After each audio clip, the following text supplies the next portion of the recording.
Hello, everybody. Welcome to It's a Long Story, specifically working with our Mongoose Crew on our Wednesday of our campaigns in the homebrew world of Imea. We are in for a pretty exciting evening, I think, as we're counting what we are now come to the final moment of a very, very, very long-awaited battle. So without further ado, actually, first off, this is the Mongoose Crew. Everybody look at the camera and wave and say hi. Hi. Hi. That's good. Yep, two of you did it. Thank you. Hi. Yep. Thank you, Mike. Cool. Well, without further ado, let's go ahead and have Kayla tell us where we left off. Okay, so the session began with Wilbur and Eldrin finding Eldrin and Broomhilda unconscious but still breathing. Wilbur dug them out and gets them outside to where Guar can heal them both, and then Guar awkwardly touches Broomhilda's kneecap while healing her. Eldrin is watching Riley and Broomhilda talk. Riley looks like a memory from what she can tell. Broomhilda tells Eldrin to slap her to try and wake her up, and it works even though her hand goes right through. When they wake up, Eldrin covers from Broomhilda, apologizes for the waterfall collapsing, and blames herself, saying they must have triggered a trap. Broomhilda is surprised and thanks her. Then we go to dinner at the big table. It's all vegetarian food. Wilbur notices red spots in the giving tree that they never noticed before. Broomhilda decides not to join us and walks off, mentioning something about rebuilding the waterfall. Eldrin sees her go and sit on the same rock that was in their memory, but in a different spot. Walter asks the whole table about what life's like outside the grove. Wilbur has to explain what a husband is when Eldrin mentions Noros. Milo talks about making clothes, which leads to Wally trying on the grass hat from Darth. Walter tells the story of the Tabaxi War. He shows off the tooth necklace, which is actually probably a hawk talon from the Tabaxi slain by Wilbur's grandfather. Eldrin snatches the grass hat off of Wally's head, which leaves him to him sobbing and walking away with Wilbur, asking why his friends are so mean and scary. Gerard's sitting at the table, pawing at the leaves and grass. He sticks his whole head in a bowl of water, which eases the surrounding wombats' uneasiness of him. Milo and Eldrin then walk off to collect materials to make Wally his own hat. Eldrin insists on making it herself. She makes 2 of the parts, but Milo has to finish it off for her. Broomhilda asks Guar for help, and they leave the table as well. And then Wally is still crying, and Wilbur has to explain Eldrin's behavior and that you can't have 2 best friends. And as Wally starts explaining mundane wombat things that happened while Wilbur was gone, it makes them realize that they're not the same wombat anymore, and this place is not their home in the same way. When Winona walks up and hugs Wally, Wilbur questions why he didn't think to do that. Wally leaves to get dessert, and then Winona and Wilbur have a heart-to-heart about how different the grove feels to both of them. Winona suggests finding a way for the wombats to not remember the battle that's about to ensue. Winona says she wants to forget too, and that Wilbur can join her. Wilbur refuses, saying he doesn't think that it's that simple. Wilbur sees Riley leaning against a tree. She comes over and gives them 1 apple to make them feel better and 1 for a friend, because it's better to give 1 to someone else. And then over with Broomhilda and Guar, Broomhilda asks about Celeste as they're walking to her hut. Guar tells the whole story, saying he felt more calm around them. A mini therapy session ensues. He tells her he understands how it feels to be overwhelmed with emotion and unable to control it. Guar decides he doesn't believe Eldrin's cover-up for Broomhilda. Broomhilda changes the subject, explains how she will cease to exist if pulled into Celestia, because she's half-living light like tall. Broomhilda claims that she'll be gone after the battle because she has to assume they're coming for her. She admits to almost killing Eldrin. Guar tells her forgiveness is a powerful tool and she's worthy of love and happiness and deserves both. She calls him stupid and then they kiss. Gross. And then other things happen. And then Eldrin was walking towards the hut. She sees the ladder and knows something's happening, and then the ladder disappears as she walks away. Back at the table, Walter is asking Saren all kinds of questions. She shows him her scimitar and dagger. And when he notices her spectral form start to manifest, she makes something up about camouflage so he doesn't get freaked out. And then the wombats gather around a big fire as Wilbur gets to the table. Eldrin and Milo both meet them over there. Milo walks up with the finished hat and a headband for Eldrin, which she puts over her diadem. He tries to give the hat to Wally, but it is the wrong Wally. And so he gives it to Eldrin to give to the actual Wally. But when she gives it to him, she apologizes, hugs him, and then says the original hat was from her friend that she thinks she killed, but doesn't know how she feels about it. And as Milo grabs their hands to spin them around while dancing, Wally runs home traumatized. But Eldrin thinks she did a great job. Because she did. Mm-hmm. And Winona corrals everyone to go back to Wilbur's place. Her and Riley both ask about Gwar and Broomhilda, and Eldrin tells them that they're having sex in Broomhilda's hut. Mm-hmm. Winona describes the giants as having gray skin and pink eyes, therefore they're under the influence of Tall. There's at least more than two. One is smaller and had tusks. One was carrying a platform. There's also Knights of the White Flame, and the one with no helmet has to be Gwar's brother. Eldrin asks if Riley knew Broomhilda's mother. She says she's not here anymore and a sacrifice was made, but she knew her for a short time. Riley says she'll do what she needs to be done to save the grove, and Eldrin gives her something to give to Noros if something happens, and she refuses, saying you can give it to him yourself. Saren finishes the Cerilius book, and it says that Cerilius left Tal alive to keep them off Broomhilda's trail, and also killed her mother, and not Tal to save for Broomhilda. Riley and Eldrin use magic to calm the wombats, and Wilbur decides to tell them about the attack, using their fear to motivate them. Lots raise their hand, volunteering to fight, but Wilbur reinforces that he'll choose the 20 shooting arrows. And then back in Broomhilda's hut, she stares out the window, telling Gwar that now the hardest part is that she has something to lose. And that was last Perfect. week. Yeah, that was great. That was only good. one. I have that was 99.99999% perfect. I have one stipulation. I don't think Broomhilda said thank you. No, to me, no. Yeah, I she don't said, think she did. "I forgive you." Yeah. She Okay. did. I But knew yeah. she forgave me, though. It's fine. I mean, she thanked me. It's whatever. Take your Yeah. inspiration, Kayla. Take your inspiration, Kayla. No. Oh, Never. gang, I am so fucking My excited. inspiration from last week won't work for the battle because it's the next day, right? Yeah. Correct. Okay. Guys, don't forget, if you're within 10 feet of me, you get a +4 on your saves.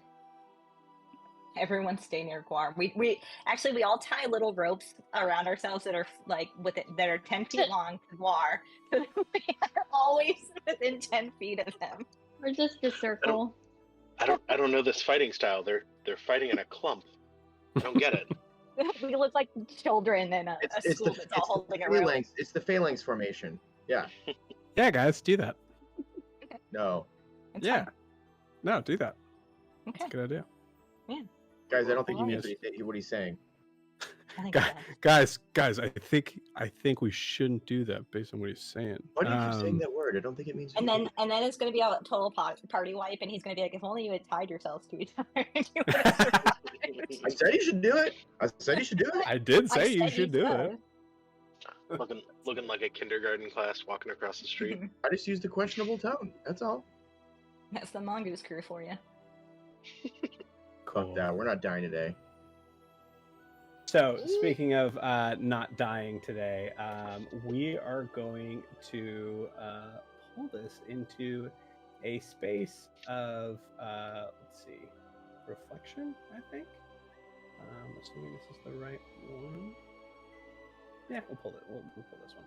All right. So, the night before. So at this point, I think there's a space where we kind of separate in certain places. You all could kind of meet each other individually here, if you want to talk about something or have a role-playing moment.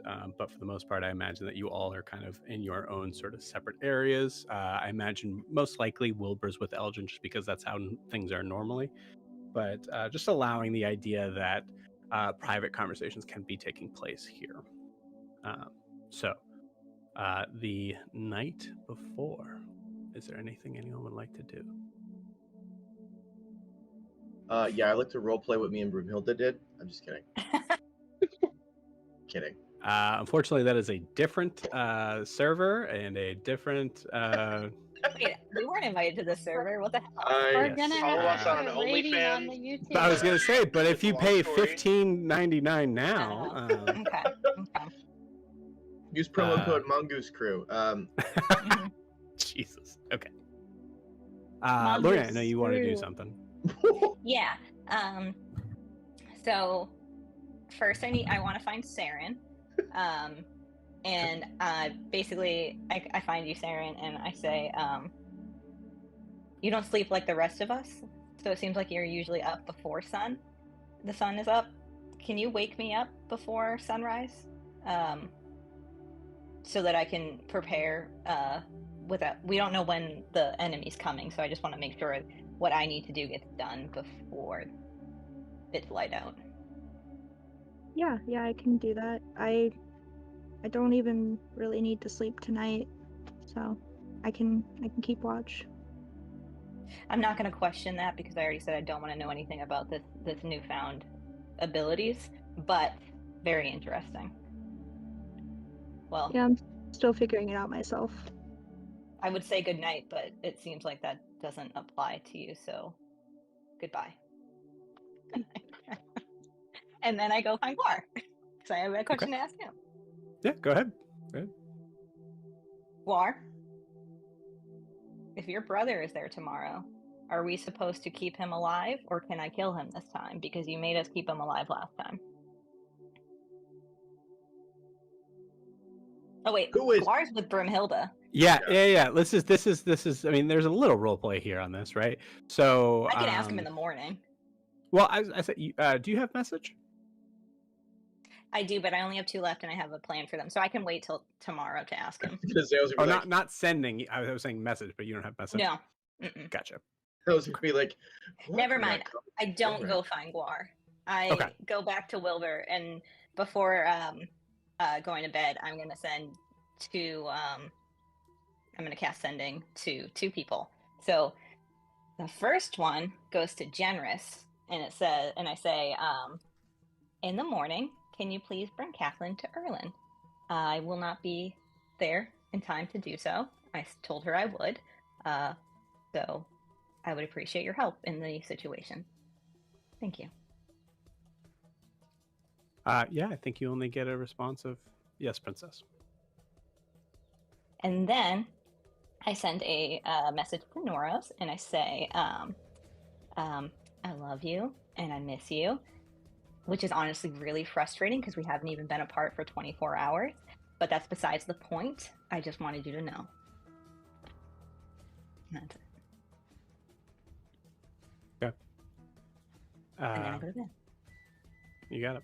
He would immediately respond to the point of like, you're not entirely sure whether or not he's been waiting for this or not.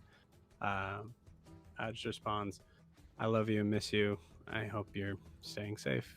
And if not, remind Guar, I'll kill him. I sleep soundly that night with just knowing that your death would be avenged. Mm-hmm. Not in the right direction, but no, not at all. But at least Norris would feel better. Yeah. Cool. Anyone else?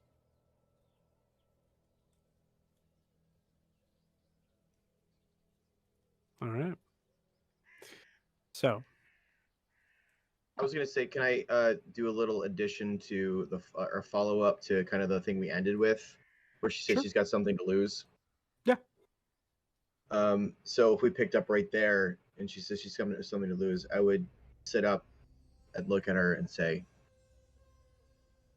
I need you to understand everything I'm saying right now. I need you to look at me.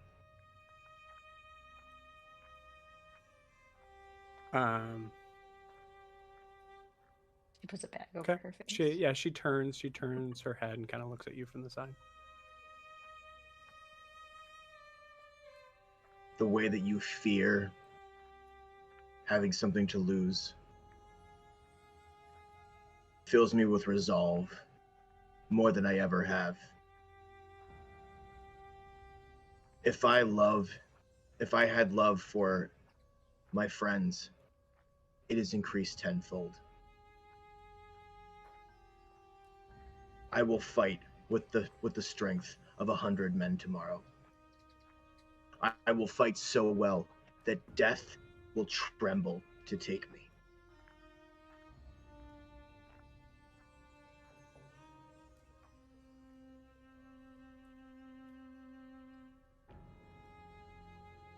As will I.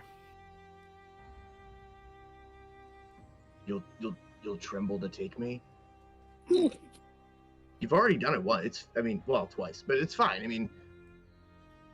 You don't have to worry made about a horrible mistake.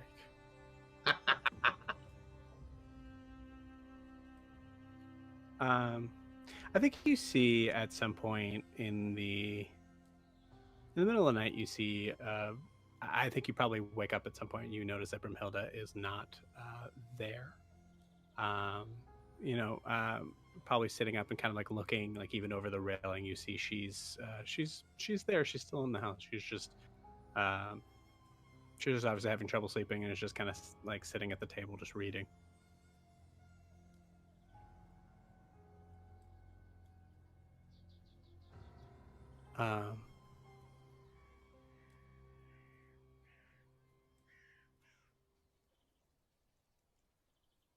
What is Wilbur doing? So Wilbur gave his speech. He would have went and sought out the 20 wombats who will be shooting arrows during battle, just like went over the game plan. And then I think that he would talk to Winona and ask her what her plan is. Yeah, so I think there's probably a scene where you you assemble the crew and you're looking at a spectrum of determined eyes and frightened eyes. So somewhere and kind of a mixture in between as well. And I think for Wilbur, the reality is the concept of those things are going to be one and the same. It really doesn't matter because those that seem to be determined don't know what they're in for, and those that seem to be frightened don't know what they're in for. So I think you leave that hut feeling uneasy, probably. Actually, you tell me. What is Wilbur feeling as you leave in search for Winona? I think that Wilbur would definitely be uneasy, but I also think that Wilbur would kind of quietly be like, not quietly. I think that if the camera was zoomed in on Wilbur leaving the hut, you would see tears like falling from his eyes because he knows that these wombats have no idea what they're in for. Mm-hmm. Okay. Rolling a perception check as you're walking out to the night air. 15. 15. With a 15, you see Riley is off in the distance. I would say that it's actually kind of hard to make Riley out, except that you see that there is a figure that seems to be swinging on like a swing of like vines, like a swing set sort of thing. Just calmly, and just kind of just sitting there and just you see I think you see your father over by the pumpkins. As you see, he's actually trying to like round them up and find which ones are good and which ones aren't. And this is pretty close to like midnight at this point.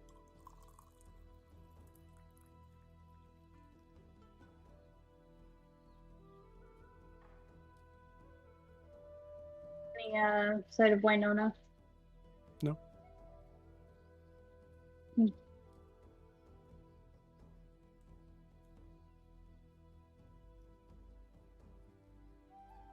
Interesting that she's not near the tree.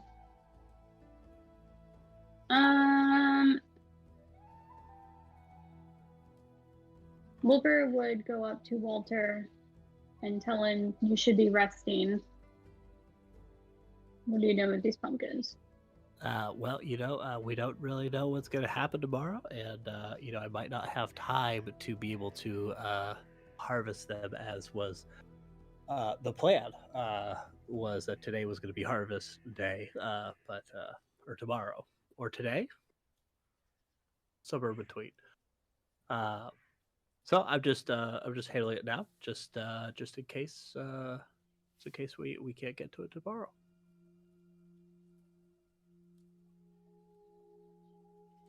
You really should be resting. Do you know where Mom is? I assume she's in the hut. And listen, Wilbur, just because there's things that you need to take care of for yourself doesn't mean that there's stuff that needs to be taken care of for the village, right? So that's what I'm doing. Feel free to roll an insight check or anything on that. Yeah, I'll roll an insight. 19. 19. There is most of the combat that you've seen, Wilbur, is not designed like this, right? It's been a lot of essentially like guerrilla warfare or street fights or some sort of mixture of that, right? This is the first time that you're prepping for a fight, and I think one thing that you're seeing, and I think like to zoom out, I think you're all seeing a level of how people cope. I think you look at this as, for your dad, if he didn't do this, he would have to face things that he doesn't want to face right now.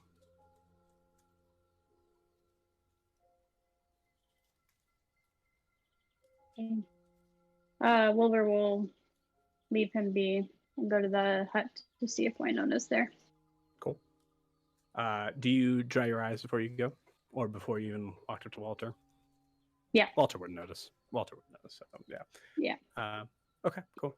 As you walk up to the hut, you see the door open, and you almost bump into Wynonna as she's her sight's not that great, especially these days, especially nighttime. So she almost fully bumps into you. Wilbur. So sorry, I didn't mean to bump into you. No, it's okay. You probably saw me before I saw you. I was just about to come find you.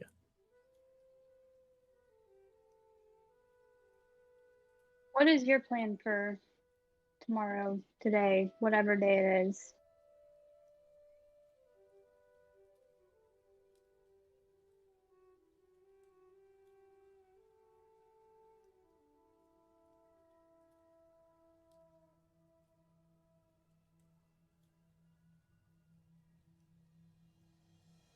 Thank you for asking.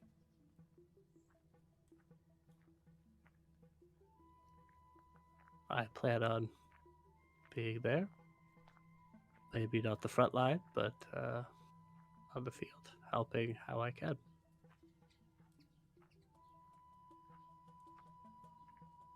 Just want you to stay back.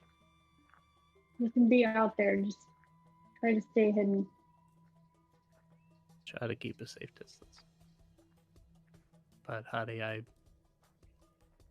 saw the danger and I can't walk away from it. I understand. I'm not gonna ask you to hide. Just I don't want to have to come find you again.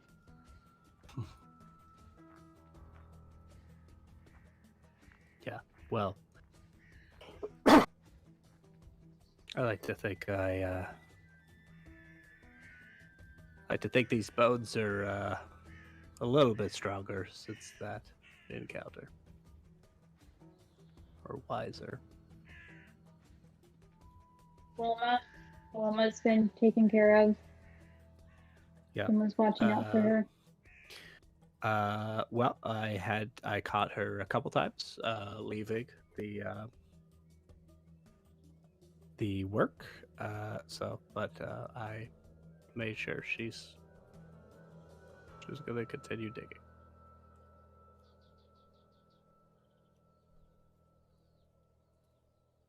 You know, Dad's out there with the pumpkins, sorting through the pumpkins.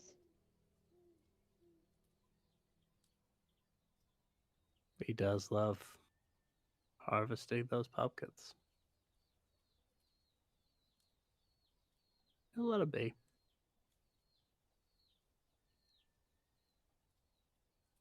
You know, and she gets kind of her speech and everything kind of gets a little bit even slower and a little bit more purposeful in that. You know what he doesn't. You and I know the truth. He doesn't.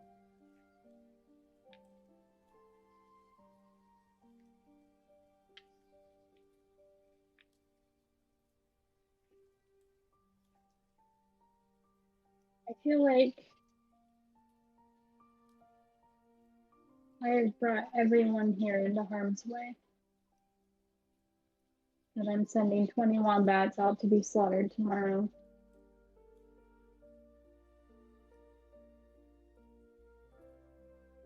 You know, I've been thinking about that. Not about fault or anything, because I don't think I need to tell you my position on that. It is not your fault, Wilbur. It is. This is a cruel world that we live in, and we have been living outside of it for as long as we've known. I think no matter what happens tomorrow,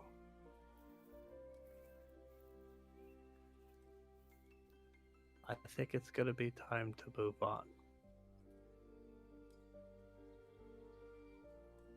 I think that's the thing that's bothering me, though. We're living in a cruel world that none of us even asked to be alive in.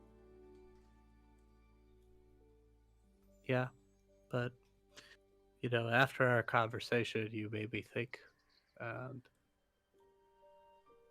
while a good portion of me thinks that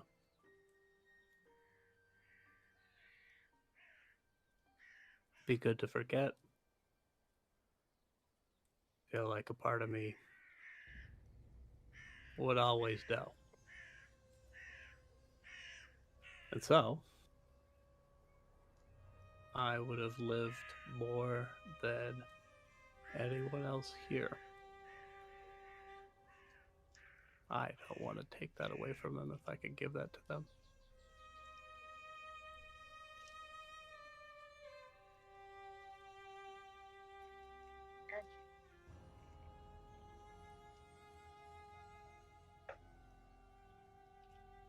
You try to keep an eye on Wally tomorrow, too.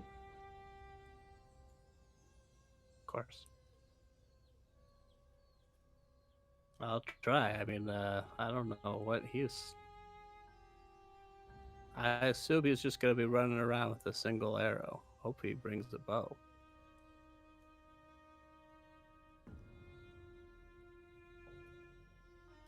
We can do that. What'd you say? I hope you can do that. Said I hope he can do single that? arrow. Mm-hmm. Oh, yeah.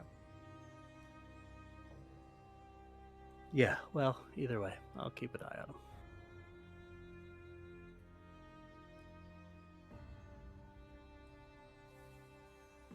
Hey. I love you. Love you, too. You should rest. Yeah, as should you. You're going to be running around there with the tingly, sparkly thing. Your eyes are still blue, by the way. I don't know if you can fix that. Actually, no. You know what? Never mind. I like it. It's just freaking me out, man. All right. Okay. Go to bed. You want me to tuck you in? No. I'll be fine. All right. Turns around, goes back in the hut.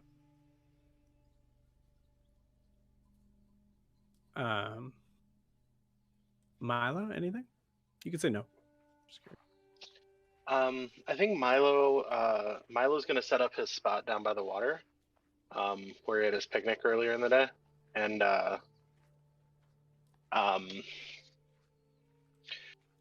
he's just gonna be like taking stock of himself and kind of I think the one thing he'll just, as he's thinking, is hey Oren, no way you can, like, you know, help us fight, can you? You see him appear next to you, and you see him picking up a just like a ghost rock, and is just sending it along the water. You don't even see a ripple; it just skips. I wish I could. Well, I mean, I suppose you've been like, you help me a lot normally. Not lately.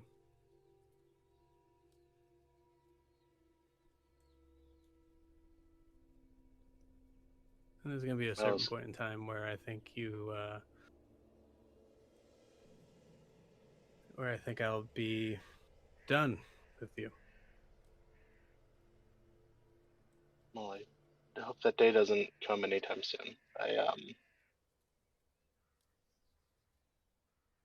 I think I'm just now realizing how much I need you.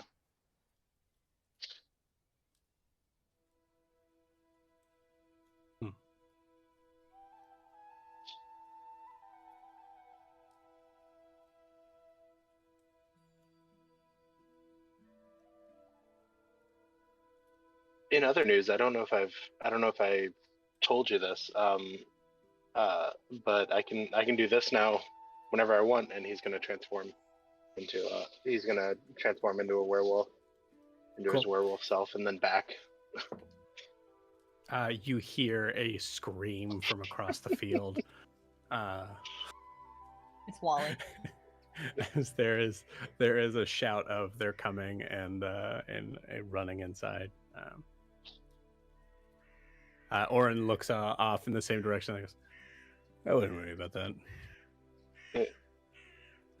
Yeah, they're small. Hey, they can't do much. That's great.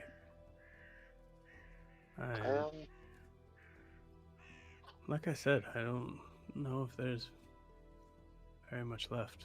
I appreciate you needing me. And I'll stick around for a little longer. But you've made quite a halfling of yourself. Almost a 3/4ling, huh? You know, you say that joke at least once a month. I've laughed the first 5 times you said it, and I really can't do that anymore. If there's one more thing I can teach you, is that you gotta stop with that joke. Come on, the bit works. Come on. It's not on the same person, Milo.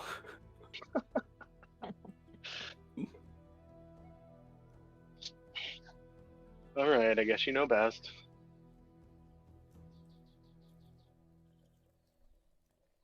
Hey. I love you. Milo's gonna tear up at that, and he's gonna lean forward to hug him and fall into the water, of course. I don't think you've fallen to the water. I think like there's probably a level of like so obviously he can't hold. Well, I Yeah. guess it's up to you. It's up to you if you want to fall into the water. But I guess that's dramatic and a little bit much. No, I think Milo goes to forgets himself for a moment and goes to hug him and does the like I thought there was another step at the bottom of this staircase thing and like and just lands his foot square in the water. Okay. Cool. And is kind of like this, but just like in the middle of Orin. Yeah, I think you do feel. Yeah, you feel. I mean, he reciprocates as much as he can. You feel a chilling, cold presence that is jarring at first, and I think you find a way to find some warmth in it. Yeah. Milo's gonna back away and say, God, this lake wasn't nearly that cold this morning. Really chills off quick. Yeah. Yep. Refrains from telling you he's a ghost, and that's probably what he's feeling. But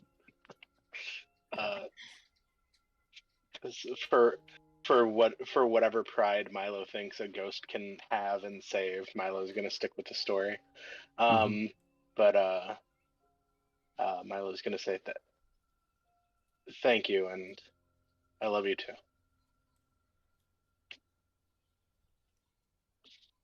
All right, get some rest. You see him kind of let go of a stone once more, and then just disappears before you see it skipping across and then disappearing itself.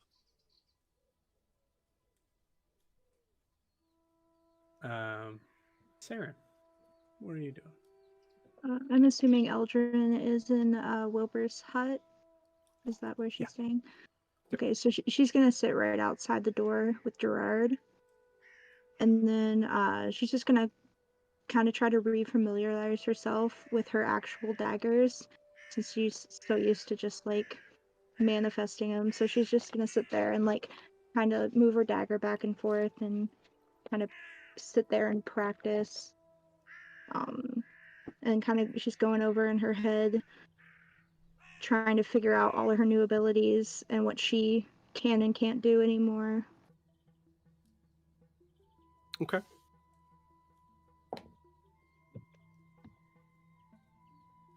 You hear a soft, like, on the ground, about 10 feet away from you. She looks over. Nothing.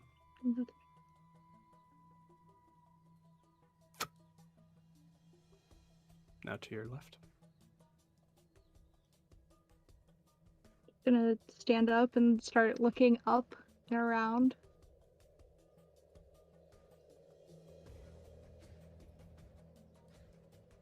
It's a very soft noise. It's farther in the distance. Sounds like something falling.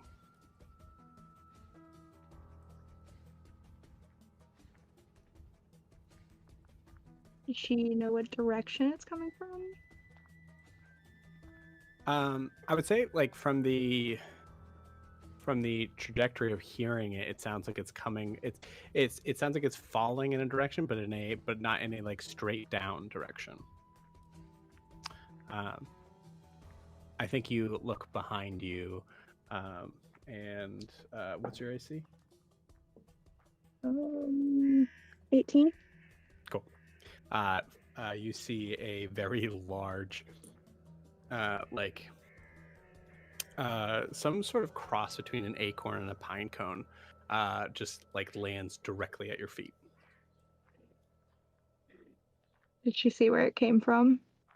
I mean, you look up, looking from the direction of it landing at your feet. You see the giving tree not too far away, but maybe 30 feet. Probably closer to 50. I'll lean down and pick it up and say, "Someone throw this at me? Or to me?" You're looking in the direction of the tree. You will say with your natural perception, you see another one coming towards you. Does she catch it? You can if you want. Gonna try. Okay, sleight of hand. 19. 19. You catch it as it came like right towards your chest. She inspect it. Looks just like the Like, last is it- one.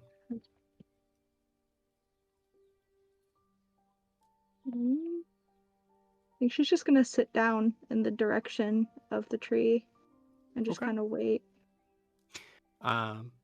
I'd say at this point, go ahead and roll me a insight check. 19. 19. You were looking for a way to make sure you could still throw your normal daggers, right? Mm-hmm. Just gonna practice on the weird acorn things. You got it. So, you do that for about an hour, and I would say like there's a couple points where you actually miss, and then you just send Gerard out to go find it, right? Gerard comes back, with a dagger in hand as you're trying to get the other one. And after about an hour of this, eventually you feel like you fully get the hang of it as you're able to throw a dagger, hit the pine cone, and then catch it like as it falls short just below you. As you feel like you are back to a full understanding of how to use your normal daggers. Cool. And she's just gonna post up outside the door and wait to wake Eldrin up before it gets daylight. Okay. So, Saren, as you kind of watch, there's a level of like even in your trance state where it's just it's a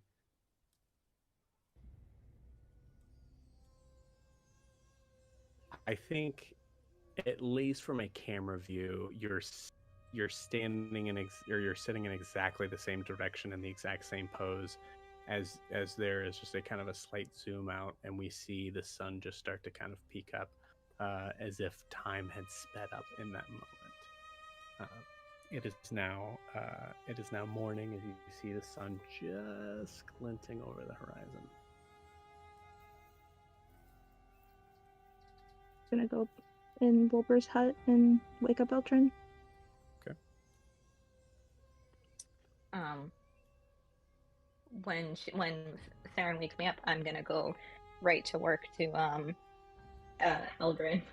I think as Saren is used to, Eldrin dismissively thanks her, and then starts to do some rituals and prays to Persona, but is differently. It's not like she's going through the motions like normal, even though I wouldn't say she goes through the motions. She really believes it. But yesterday she didn't do her rituals, so I think she's kind of like apologizing and doing and like talking to Persona differently than she normally does. And within that, she then takes 10 minutes to cast Planar Ally and asks Persona to send them help for this coming battle, and says, I will do whatever is needed of me to repay you for this help that you send. I don't have a lot of gold, you know that, but I'll figure it out. Okay. Roll me a religion check, please. Okay. And you can guide yourself. Okay. Where's the D4 when you need it? That would be 15, 17, 18, dirty 20. No, dirty 21. 21. Dirty 21. Gotcha.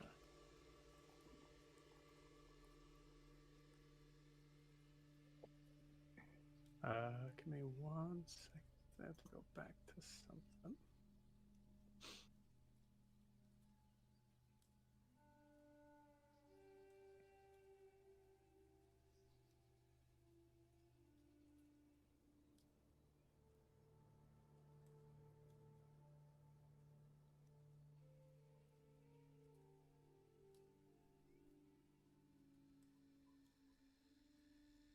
No, that's not what I'm looking for.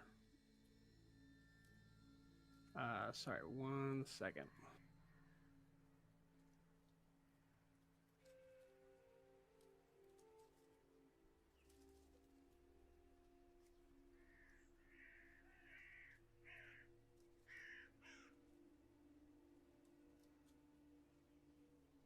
All right, I give up. Where the heck What are is you this looking person? I don't want to tell you, for? Oh, okay. but I want you to tell me where to find it. Okay.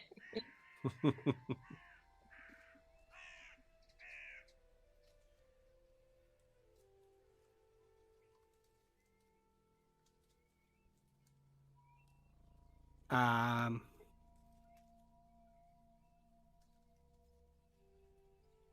Yeah. Okay. I think I found it.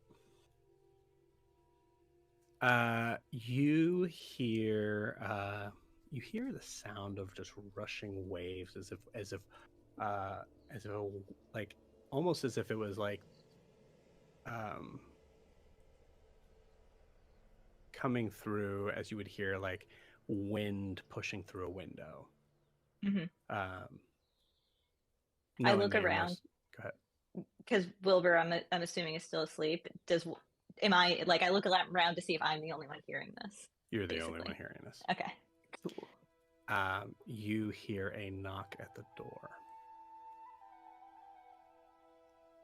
I go to open the door. Okay. You see, decked out in this very interesting palatial armor, in a space that seems different, in a like sort of like a water sort of soluble state. You don't recognize this person at first until they lift the helm, and you hear I heard you needed me, sis. Which one? Kanos. Oh, Eldrin cries. Can I like if I hug him, is he water or? You hug him and you feel like it's a state of it's kind of like hugging like a this is fully getting rid of the immersion, but you know, like when you hold one of those like squishy sort of things that slip through your hands and you have to like keep grabbing them. Yeah. Yep. Okay. Also, yeah, everybody feel free to make a gif of whatever I just did there. Yeah. I think Eldrin says, I wasn't expecting you.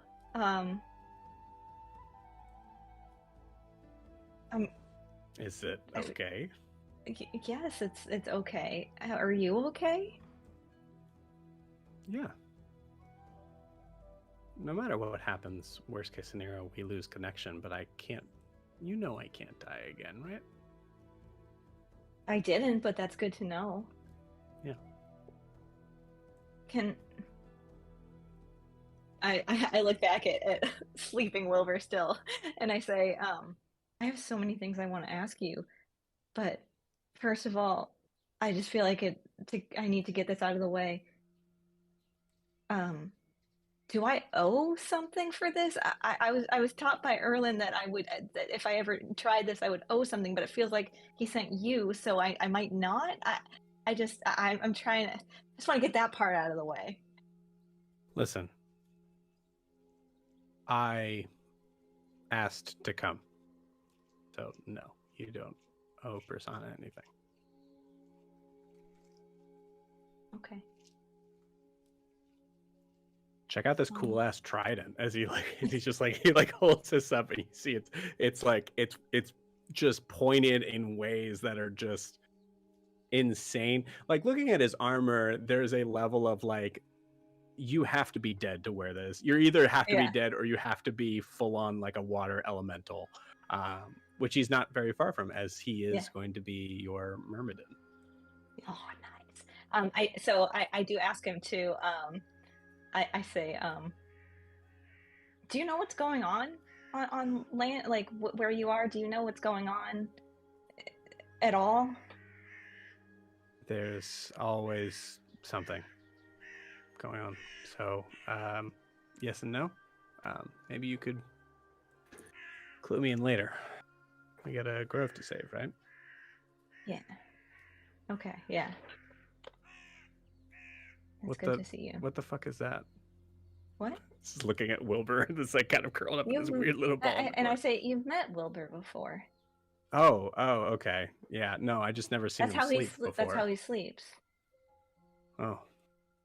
It's very cute. It's like a fluffy sea urchin. Mm-hmm. I go over to Wilbur and I shake him a little bit. Mm-hmm.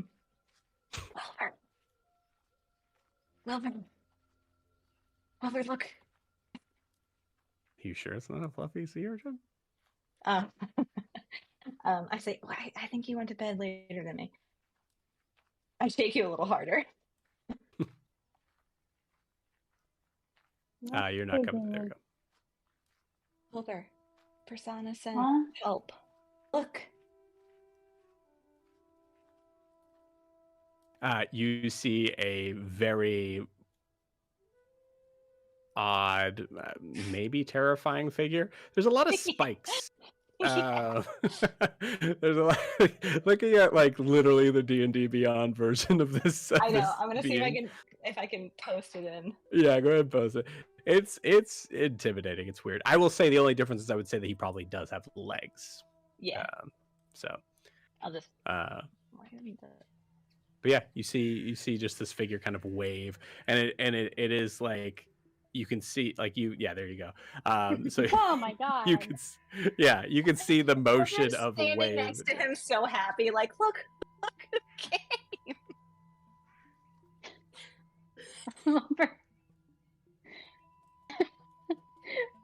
I don't know why. Wilbur, I think Wilbur has the little plant on his little nightstand. He's just gonna pick up the vase and be like, "What the hell is this thing?" No, Wilbur. I prayed to Persona, and he sent me help, and it happens to be Kano. What? What is this? No. It's and I look at Kano and I say, "Lift your visor. You're scaring him." Oh, yeah, Kano's lifts his visor as if that's gonna help. Yeah. What's up, furry dude? Okay, I'll put it back down. I thought you were fine. dead. He is. Yeah, I am. You seem really fine with that. That's weird. Hey, do you want help or not?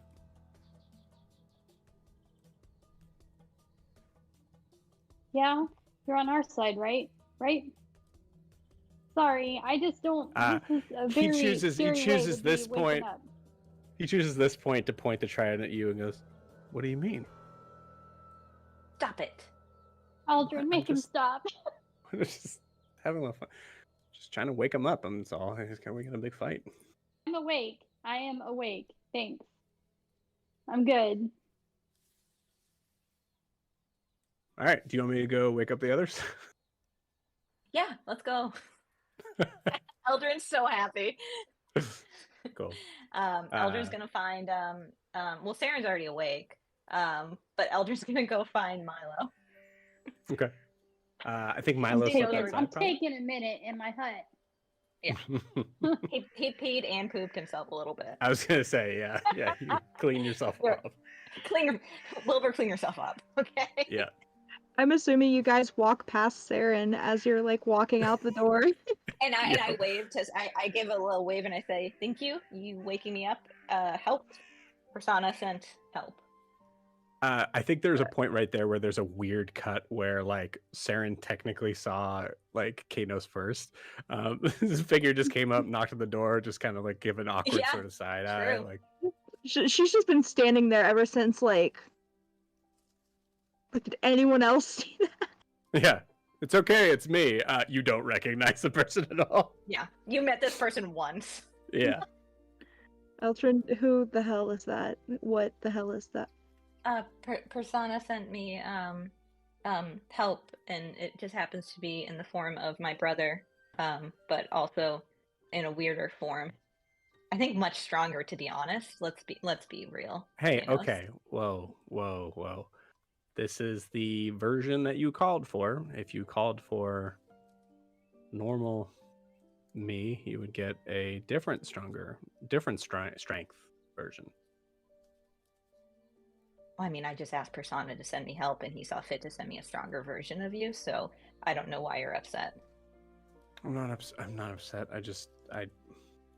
Okay. All right.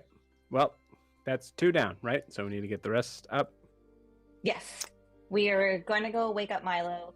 We probably shouldn't wake up Guar because he's with Broomhilda, and What's I don't want to be rude. Oh, the person he's having sex with. As I'm walking to find Milo. Oh, okay, cool. Got it. Nice. Mm-hmm. That dude seemed like he needed to get some. Yeah. Although, I guess, I mean, sure. I mean, brother's uptight. Like I could tell there was something with him. Oh my god. Oh no, you already knew that. Never mind. I can't remember what you know and what. Oh, that's another story. Never mind. I didn't say anything. Let's go. Listen, we'll have time at the end or we won't, but either way. And I will say we'll fast forward this moment because I think it's going to be most of the same thing. Yeah. But as you I just can't wait for Guar and Broomhilda and Riley to come out, and he's just standing here, and we're like, we're ready. Yeah. Yep. I think Broomhilda. The only thing I will say is as a brief sort of RP is Broomhilda comes down, sees you, sees him, and then looks back at you and goes, "Thank you." This is much better than what I was planning on doing, so Thank you. Anything is, but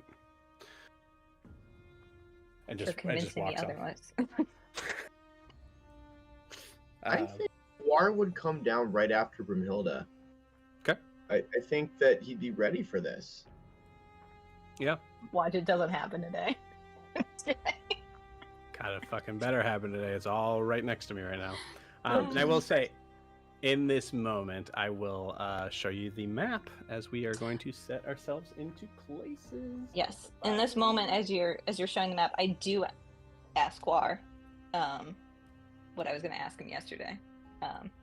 Guar, can I speak with you for a moment? And I feel like Kanos is just with me. Yeah. I would say Guar would look up at Kanos and go, "You're a lot pointier than I remember." Just ignore him. Yeah, and apparently stronger. Why? Your brother is right there. It's him, but it's not him at the same time. I know, but he's huge. I'm glad you're here. Thank you for being here. Speaking of brothers, though, Guar, thank you for that segue. It helps broach this very sensitive subject. When we meet your brother again, what is the plan before you didn't let me and Kanos kill him? Oh, okay. Well, that makes things a lot easier. Are Even you sure? Kanos goes, "Damn, all right." Okay. I spared him once, and he's coming back for more. Okay. You don't think there's any chance that he's just cursed, or I mean, you weren't cursed, right? You were all in on this cult. It's not something that I can magic away. As much as I hate to admit it, I don't know if he's capable of being saved at this point. If he's coming for us again, I mean, we'll see. We need to. It might behoove us to take one alive for questioning. I'll be honest. I would love to take him alive and bring him to Honoria for justice, for Volmos's death, but I fear doing that will bring Tal into our doorstep once again, and I don't want to do that. So killing him may be the easiest thing to do, and then taking someone else who is less powerful than him alive. Although, Guar, I didn't even think of this. Why didn't I think of this? We kill him, we bring him back to Honoria, I cast Speak to Dead, on him. It works. This is perfect. And then I just pat Guar on the shoulder as if I've solved everything, and this isn't a very difficult situation for you. I grab her hand as she's tapping my shoulder. I say, "He killed my mother. He killed my brother. He killed your brother. Today we do not give mercy. Today we survive. Today we win. And if that Eldrin means he's gone, he's gone." And Eldrin does makes eye contact with you, and you see just her eyes kind of well up a little bit, and she says, "He destroyed my family. He didn't just kill Kanos. I mean, I say Volmos. Larian said Kanos. I say he didn't just kill Volmos. He destroyed us. You saw my mother. He hasn't always been like this. And I saw you.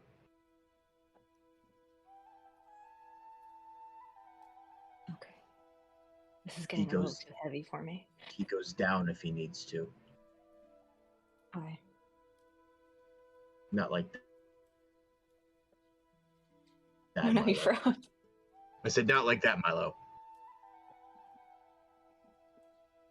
All right, gang. Well, here is our map. So, we still have you guys in your sort of like colored bases, so hopefully that helps out. Wait, hey Joe, real quick. What? Really good job on the map. It looks awesome. Yes. Thank you. Wait, can we look, there's a fly on focus the tree. so you're the biggest thing? Because I know I can personally do that. I didn't know if it showed it for everyone that way. I mean, I have it for the stream, yeah, and then everybody does it. Oh. So yeah, Okay, so click on okay, so I do me, it myself. Okay. or hit focus, and then click on me. Okay. Everybody knows how to do that, I hope, at this point. Here is this side. Oh, look at that really awesome dice box that you have. Yeah.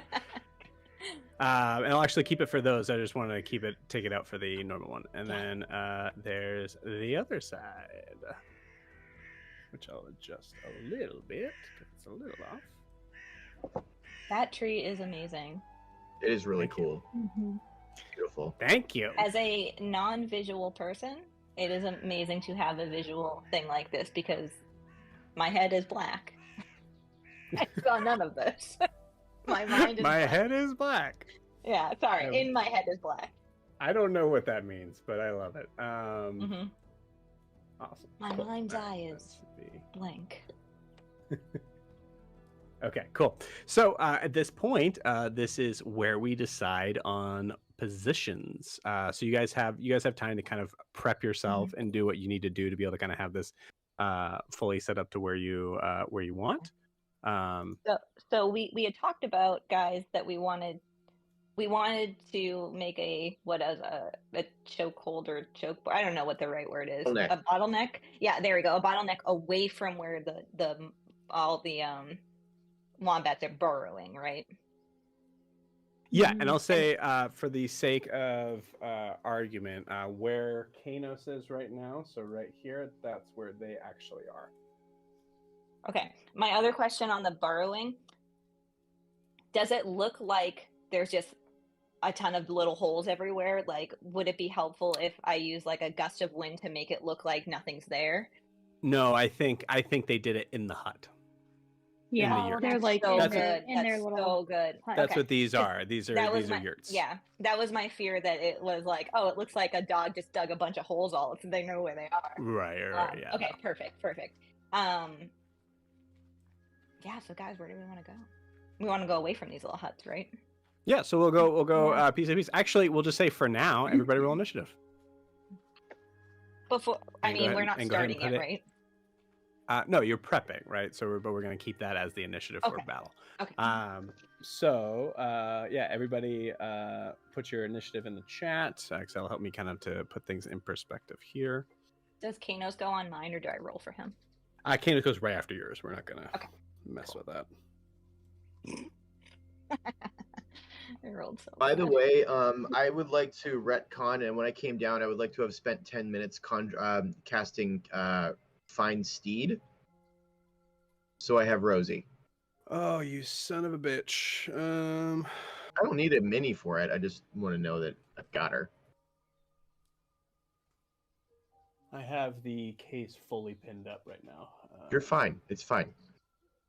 I just need to know I have Rosie. Yeah, you definitely have Rosie. Yep, I see Rosie. She's in the glass case. She's not coming up. Cool. It's fine. Do you want Gerard to go the same time as me? Yes. Make it easy. Okay. Cool.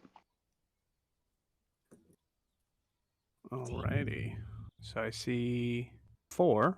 I need Milo's. He's 11. Mhm. He's above Wilbur in the chat. Oh, got it. Cool. For Saren's prep for the battle, is it cool? Hold if on. she- We're doing this in order. That's why you have Okay, you so had this your roll. this is the prep. Yes. Okay. So Guar, what would you like to do? It's tough because like I would want Guar would want to be like in a place where everybody, like the wombats that are the archers, where everybody can see him. So I can kind of set the tone for the battle, like so everybody knows when to attack. Everybody knows when to. I would say it's. I mean, this field is pretty dang big. So I this would is say probably that's like set the to place about where I 200 would feet, so. the place where I'd have the most visibility, where people could see me and hear me the most. I mean, I would say probably the middle. I mean, that you're Good. gonna have the tree in the way for at least one of the angles, right? As long as I can hear my inspirational speech, I don't care. Sure. But I also just want to be able to be like on the front line. Do you see the map in front of you? Do Do we know? You have no idea where they're coming from. Yeah, I I was gonna know. ask. Does Winona know based on like? Could Guar ask Winona like based on what you saw? Like, did you No see like clue. an angle? Okay. No Alright. clue. Okay. I gave you That- guys everything that Winona knew, which, by the way, isn't everything. Yeah. of course. No, it was because she's perfect. That's right. You're right. I apologize. So yeah, I would say somewhere central. Okay. Do you want to be like right next to Riley? I mean, ideally next to Brimhilda, but yeah, sure, that's fine. So for the record, Brimhilda is. Let me use the laser pointer so you guys can see. I assume you guys can see this. You can see the laser pointer, right? Yeah. Brimhilda is Yeah. right here. Brimhilda is aloft a being that you guys have seen sometimes before. The little Tressym that has become a big Tressym that know its she name. has mounted on to. Did I name the Tressym? You did. I gotta find it. Cool. I don't have a Tressym mini that is large, so she's Is riding that the manta ray winged for now. cat? Mhm. Yes. Yeah. So it's a Oh. giant winged cat. That's amazing. Maris. Yeah. Maris, that's right. Hey, kitty. Cool. So, Kitty. so Guar, you're here. I'll put you in the center there. As you walk up, you see a very different version of Riley. Milo, you're probably close by at some point, and you hear Riley at some point say, "No reason to hold back now, right?" as Guar you would look at her and be see- like, yes! Yeah, you see Riley is very like bark like. Well, sorry, Yeah. not bark like, but like kind of a mixture between bark and vines. It's like Sure. a dark green sort of texture. But you see in her facial expression, her eyes have gone completely like green. Not the bad green. There's only a few colors, guys. But yeah, there's like her eyes have gone completely green. Her hair is still red, but you see coming out from the top of her head are these little sort of pink flowers. They're coming up. Can I show this? To the camera Guar would be once again? super jazzed about it. Guar would be like, oh my god, I thought you were great before, but now you're even better! Thank you. And she is she will I will say just mechanically wise, she is not going to move very far from that tree. So we got that. So Guar, anything else? Not yet. Okay. Right after this, combat starting. So this is your chance. Well, I'm doing my speech now. I would Okay, go say, for it. like, as everybody's getting ready to go and getting ready to fight, I would just scream as loud as I possibly can. Citizens of the Grove! The enemy approaches soon! Soon we will meet them face to face. And in that encounter, whether we live or die, I am resolved in the midst and heat of the battle to live or die among you all! Cool. Do not fight do not fight for this tree alone. Fight for each other. Fight for love. And I look around at my party. Fight for your future. I look at Brimhilda. Okay. Because today we are all wombats, and we will not go down without a fight. We will not vanish into the night. Today we know that we will win the day. They are very powerful people coming here. Let's fucking kill them. Hell yeah. When he says today we're all wombats, I look at Kanos and I say, I mean, it's a very powerful speech, but that just doesn't make any sense whatsoever. I don't know what a wombat is yet. It's what Wilbur is. Oh, we have a whole conversation about how. Yes, yes. Fantastic. I would like Guar, roll me persuasion check, please.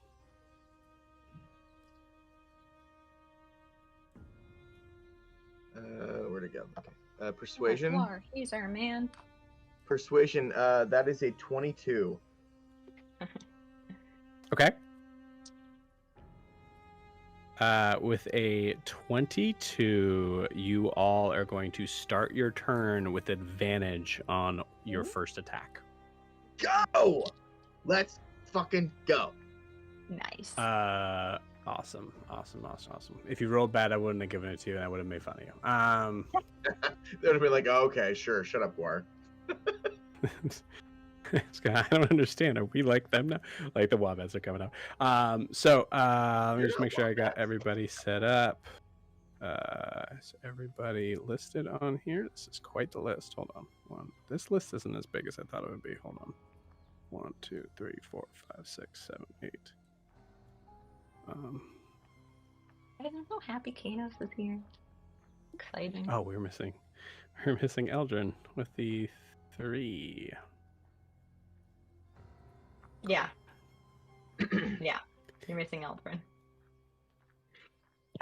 Wilbur, you're going to be in charge of Winona and the other two. I will tell you, Walter and Wally can attack. They're not very good, but I will have you roll the d20 for them. Or they can help out in some other way. Speak for yourself. They're perfect. They are perfect. That's right. Everybody's perfect, Yes. except for the bad guys. Yeah, they suck. Winona, Wally, Walter. Okay, cool. Saren has Gerard.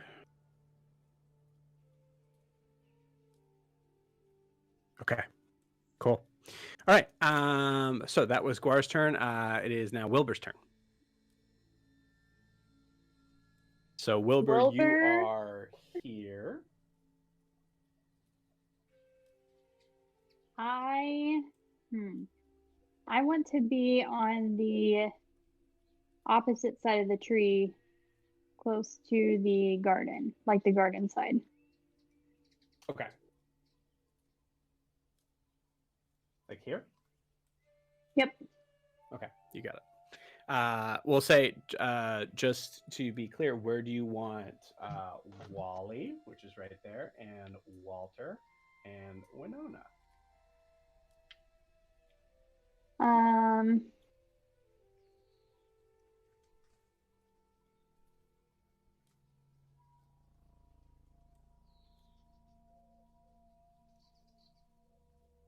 I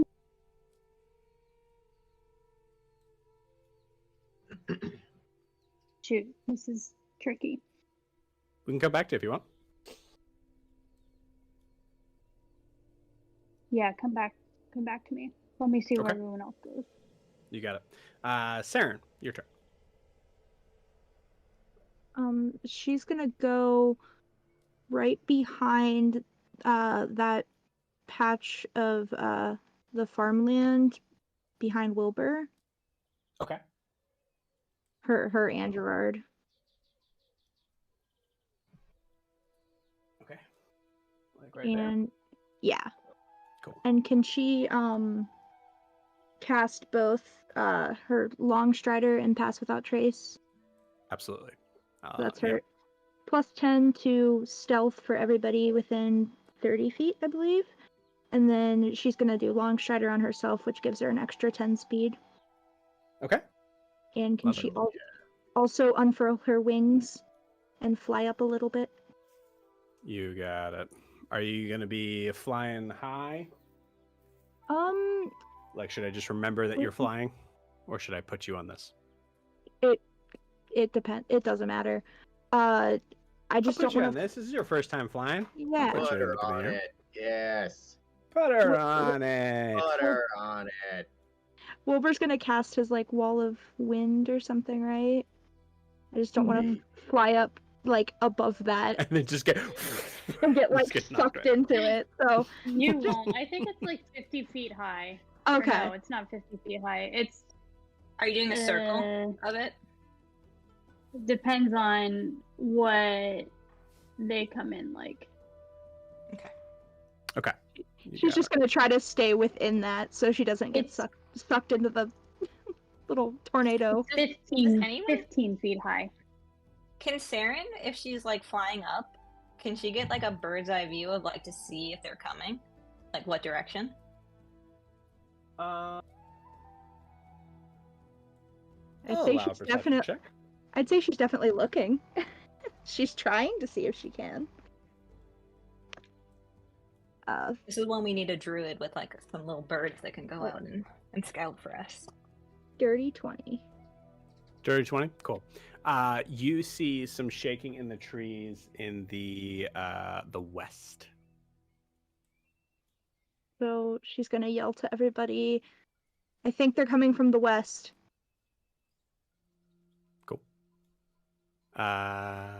Awesome. Cool. Anything else for Sarah? Nope. Okay, cool. Wilbur?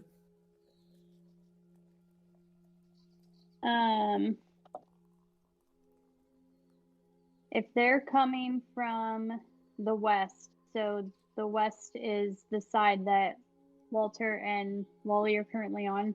You should see it on the map. There should be a W. It's a Oh. little compass there. Yes. Yeah, it's like cut off, but I see it. Put them on the opposite side of the garden, like directly across from Saren and Gerard. Okay. You got it. Walter and Wally, that is. And put Winona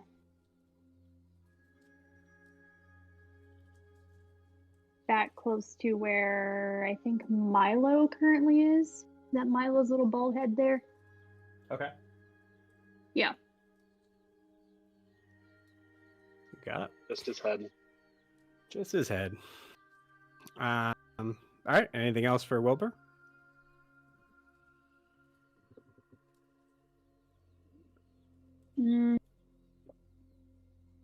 Not at this moment. Okay. Milo. What?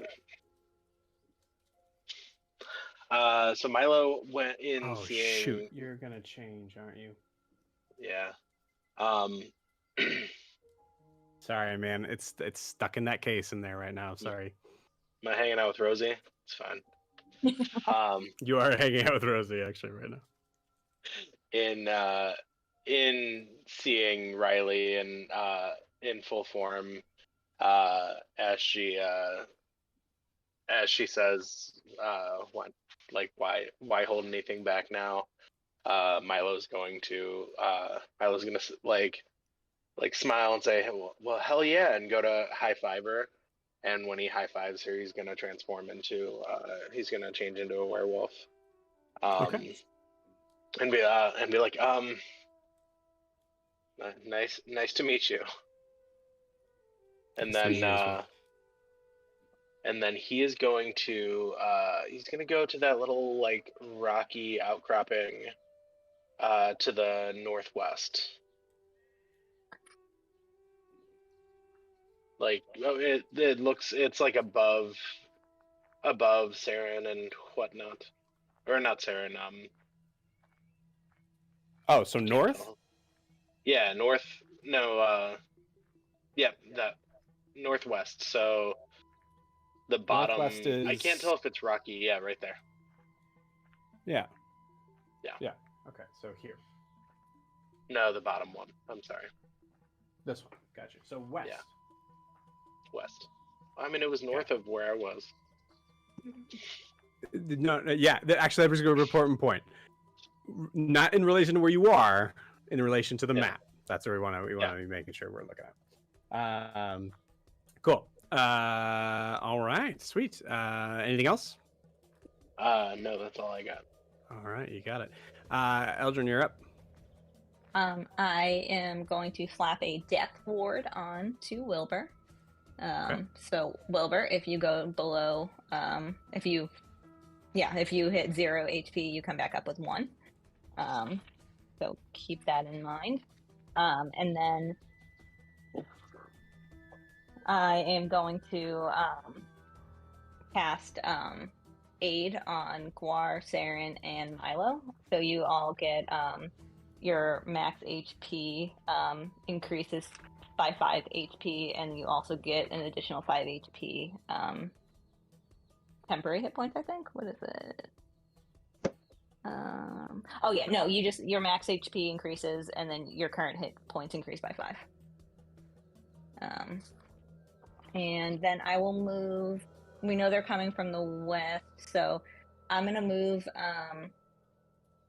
Kanos and I will move in front of the tree, like behind Milo, but like more at where the tree is. Does that make sense? Say that one more time. Sorry, I blanked out. Yeah, it's fine. We're gonna go in front of the tree on the west side, like where Milo is, but way behind him, like right in front of the tree. I think Eldrin will stay. You said behind the tree? In front of the tree, the big, huge tree. Okay. Gotcha. For the HP, do we add 5 to our current or 10? 5. Okay. And then your maximum also goes up by 5. So like if someone healed you, it's not temporary HP. So for the duration, which is 8 hours, you instead of like if you had 80, you have 85. That you can be healed to. And then Kanos will go up near Milo.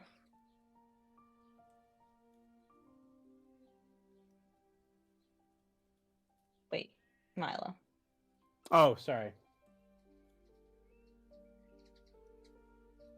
Hey, Joe. Is it okay if I retcon real quick and say I cast Armor of Agathis on myself when it was my turn? I totally forgot. Yeah. How long does Armor Agathis last? Until I get hit. No. Oh, it's 1 hour. Okay, cool. Thank you. Yeah, absolutely. All right. Anything else, friends? Can you move me up like 10 feet? Up as in north? Oh, no. Sorry, like forward. You're killing me. You're killing me. Give me cardinal directions, please. West. West, thank you. It's not that hard, guys. All right, cool. Let's freaking start. So as you hear trees cracking as you kind of get closer, there is a point where Saren, you notice that you were not necessarily incorrect, but that's not the only place they're coming from, as you see them also coming to the north. So you start to shout out, they're coming from the north, they're coming from the north. And I would like, as they're rushing in, Guar, technically you're first here, so we'll say that you cast Armor of Agathis for this.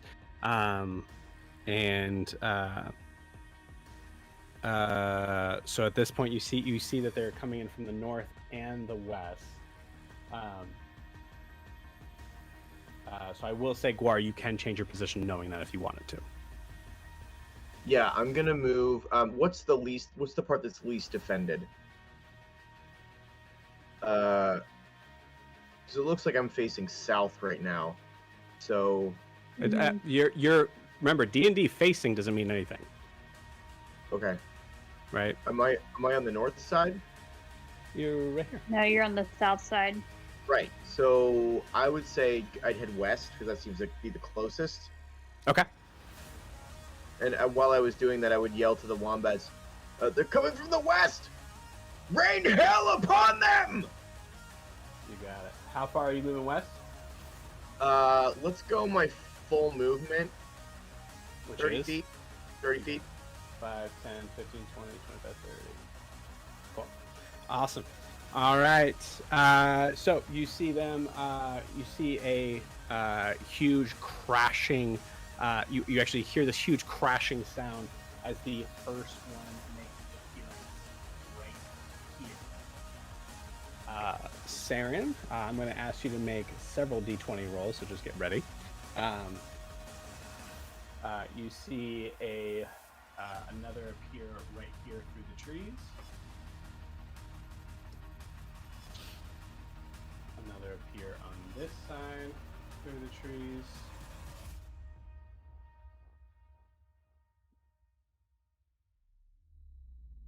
Another one appear here.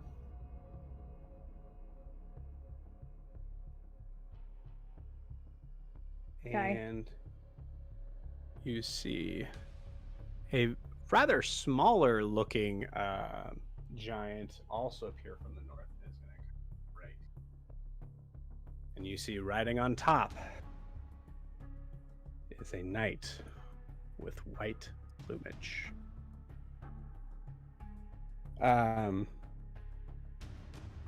Cool. All right, so I need a d20 roll for all of these. 1, 2, 3, 4, 5. Right? Yeah. 5 d20 rolls, and tell me what they are each individually.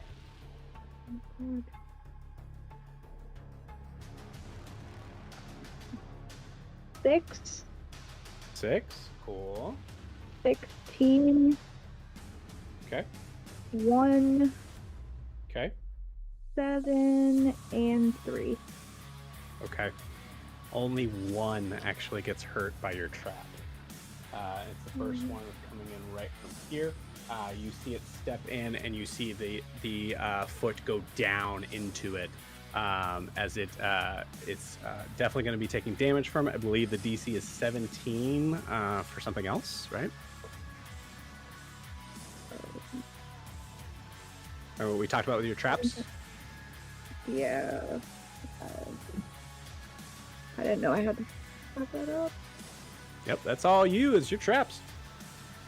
There's a Wilhelm scream right as the giant goes down into it. Mm-hmm. 7 traps, DC 15. DC 15. Got it. Cool. Awesome. All right. So the first one, we'll say it's a dex save for this. Fails. So as you see this female-looking hill giant come in, booming, as big as a tree, comes full in, happens to step right into the space there, fully catches the foot inside there, and actually not only has to take that damage, the DC is for whether or not they are grappled by it, as they are. So that is 7 damage to her giant. Nice. Cool. The rest of them are... She's dead. Yeah, that was it. 7 damage. That's it. They're balloon giants.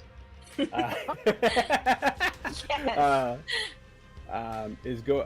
giant is going to take a moment to throw a giant rock at at Guar. Actually rolls to hit.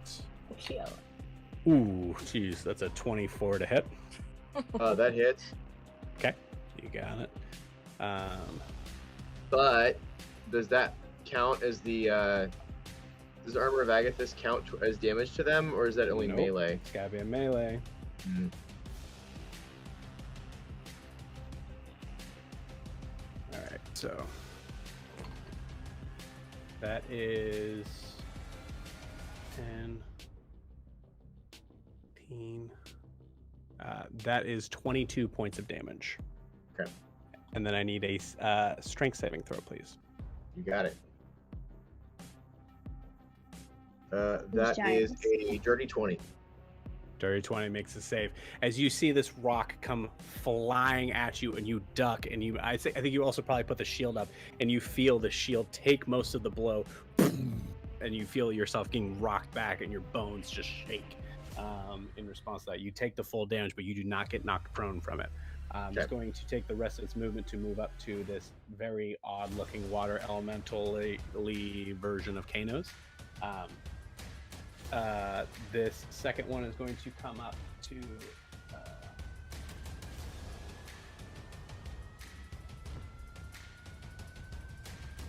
to attack Milo with this giant pickaxe, about 3 times the size of Milo himself.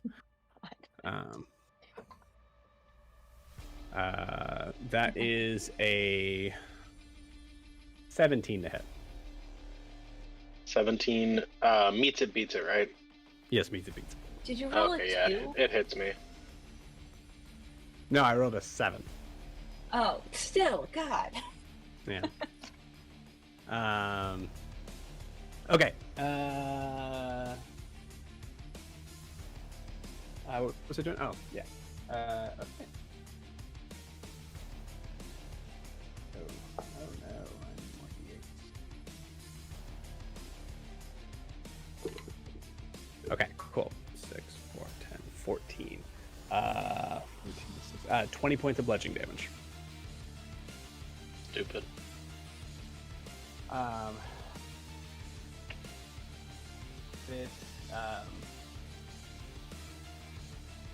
I'm going to say this one lets the white plumage knight off and goes to move towards Elder. Motherfucker.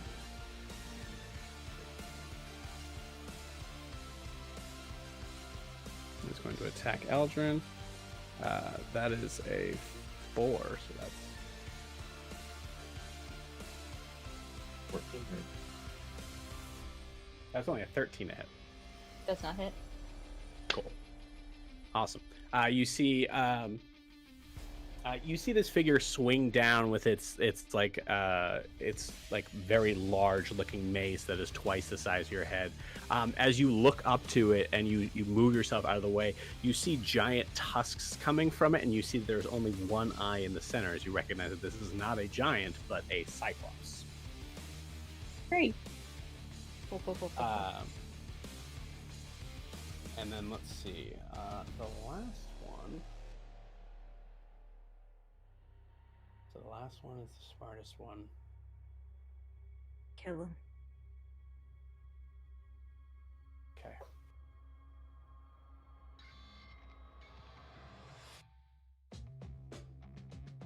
Going to attack the tree. Fucker. Milo's supposed to burn that down, not anyone else. That definitely hurts the tree. That is...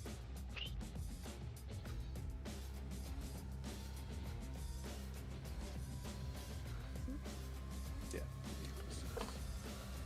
Ooh. How did you... that is 16 plus, so 24 damage to the tree. Just a reminder, as I believe I probably said before, if I didn't, I'm saying it now. That tree goes down, you have no idea what's going to happen to Riley. Or the wombats, right?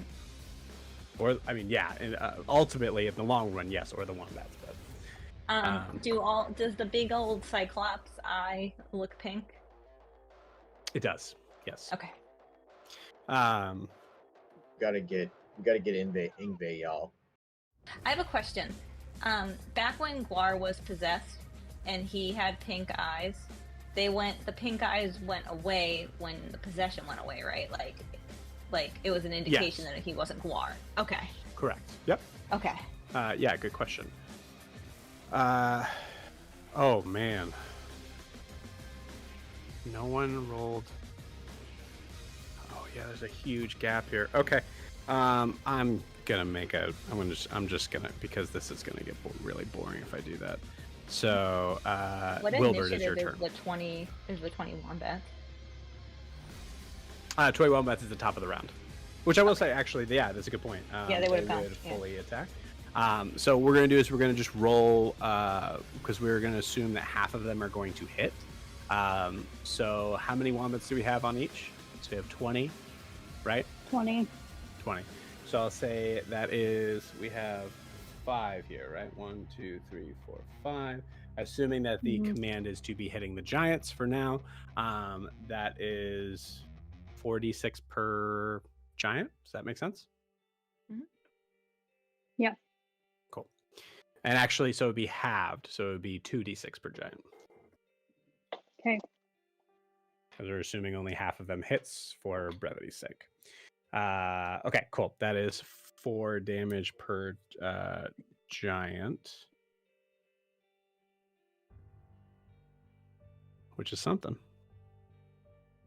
It's an aggressive, the equivalent of an aggressive pinch. Listen, man, they're trying. Imagine that. These I'd these to wombats imagine have that 2 one attacks arrow though, goes right? right in the butthole. No, of course they don't have 2 attacks. What are you, crazy? They're like level 1 like citizens. They had 3 attacks. Yeah. Yeah. Cool. Wilbur, it is your turn, and then Winona's, and then Wally's, and then Walter's. Oh boy. Holy shit. Okay. So let's do Wilbur's first. So Wilbur is, as soon as Wilbur sees Guar get hit, he is fully transforming into his primordial form. So you will see Wilbur's eyes go even bluer, more ice blue than they were. The like static electricity starts to kind of whirl around him as his hair stands on end, and his lightning starts kind of coming from his hands, and it's like a kind of like a blue purple tinged lightning. And he is going to do a lightning strike at the big bastard that hit the tree. Okay, very cool. Nice. So I'm glad I printed this out because I will say, Wilbur, just for clarity's sake, actually, because I was going to give you this anyways. Roll me a perception check before you attack. Okay. 18 on perception. 18. This giant looks very familiar. And with that 18, looks very familiar. It was the giant. It was the giant that taught you giant. Great. Which means, by the way, that this possession is very real, as these giants don't see. I think you gather from this that these giants are not acting of their own accord. Yeah.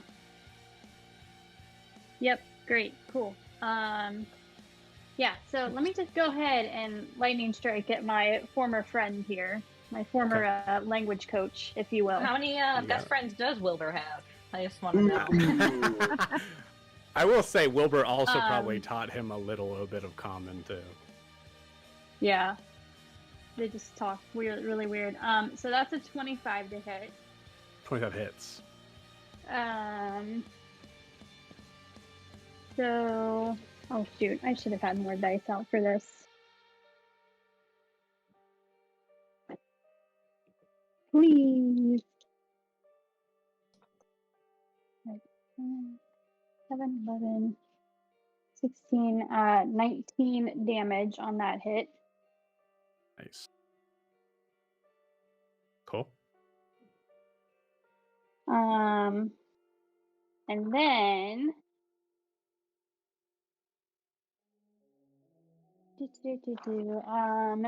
the the giant. I'm going to use my bonus action to do another lightning strike at the giant directly next to him. Okay, you got it. The Cyclops. Yep, the Cyclops. That is a 24 to hit. 24 hits. Okay, perfect. And 13 plus 3, that is 16 damage. 16 damage.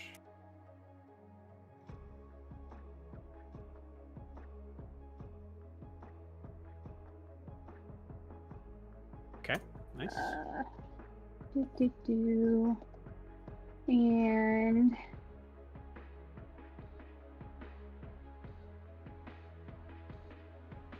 as my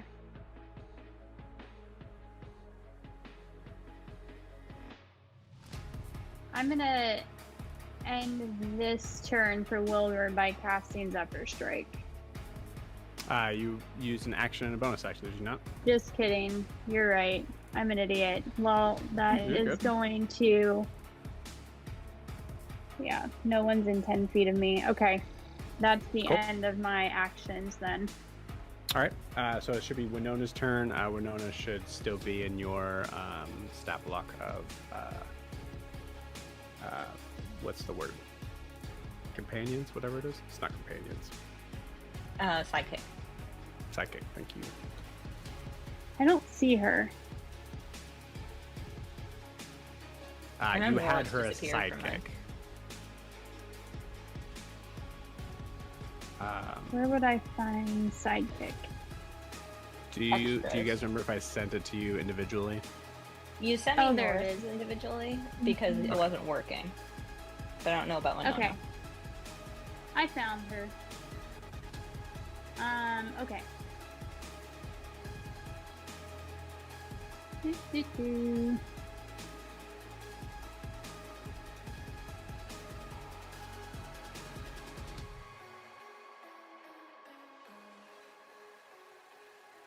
Oh, I will say, Wilbur, you do not have a line of sight on the giant, so you would have to move slightly.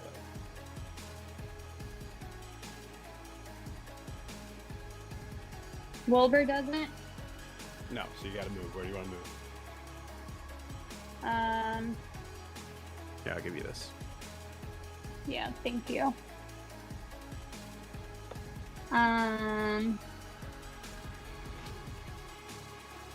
What about 25 feet to the west? Would that give me line of sight? 5,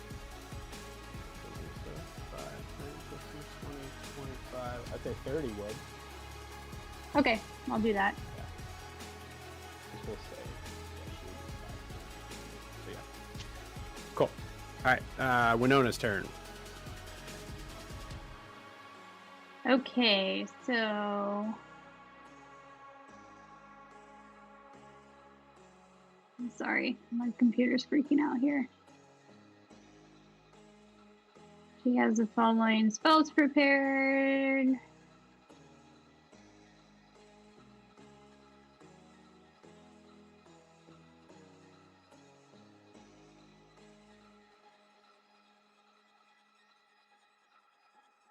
Can you remind me what Mind Slither does? Slither. Intelligence I can't saving talk. throw for damage and something else. Okay, That's a cantrip. yeah.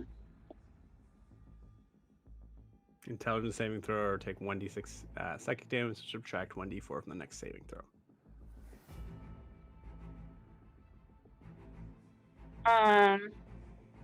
She will. Let's see. Who is within 60 feet of Winona? No one. Actually, Okay. 5, 10, 15, 20. If she moves up 5 feet, she could be right within range of your friend.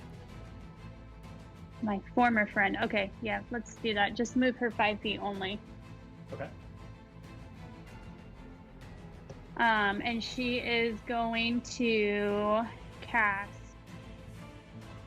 use her cantrip and do Sacred Flame at my language buddy. Okay. Is that a saving throw or is that you? Target must succeed on a dexterity saving throw or take 1d8 radiant damage. What's the DC?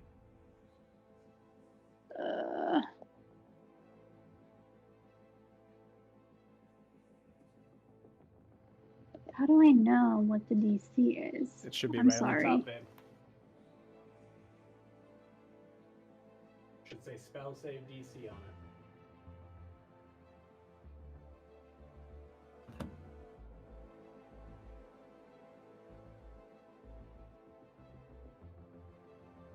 Save DC 17. Okay, that is a fail.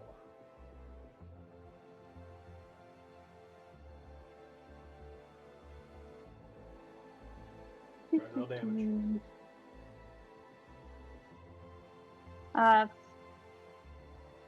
1d8 8. There's the light that already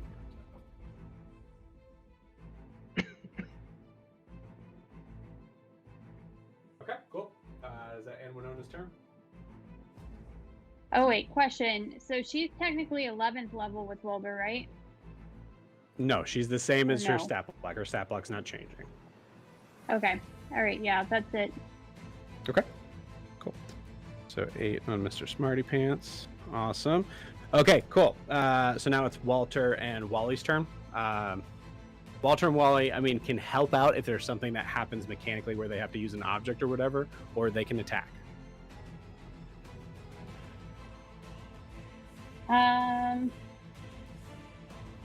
Let's have them attack. Okay, cool. So you're having them shoot. Who are they shooting at? Whichever giant is closest to them. Are they? Oh, they're over here. Yeah. I would say Lady Giant is probably closest. Yeah, they can attack Lady Giant. Okay, you got it. So go ahead and roll 2d20s for me.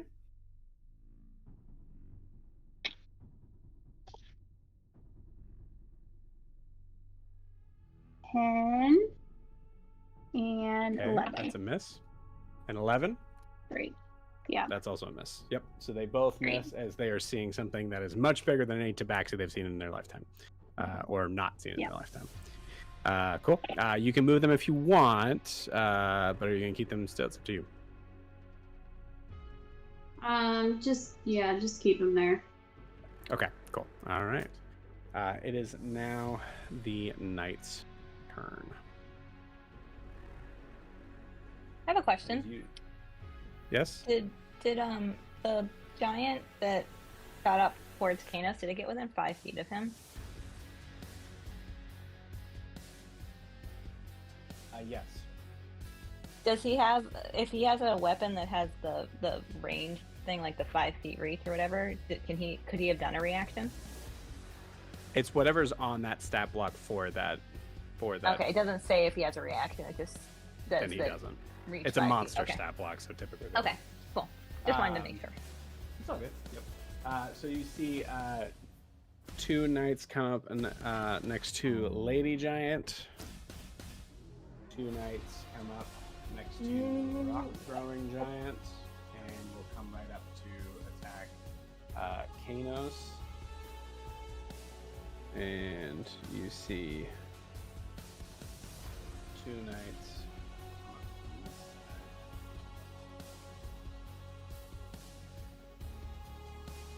Okay.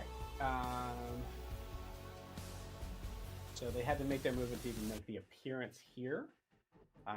So one is going to attack Kanos.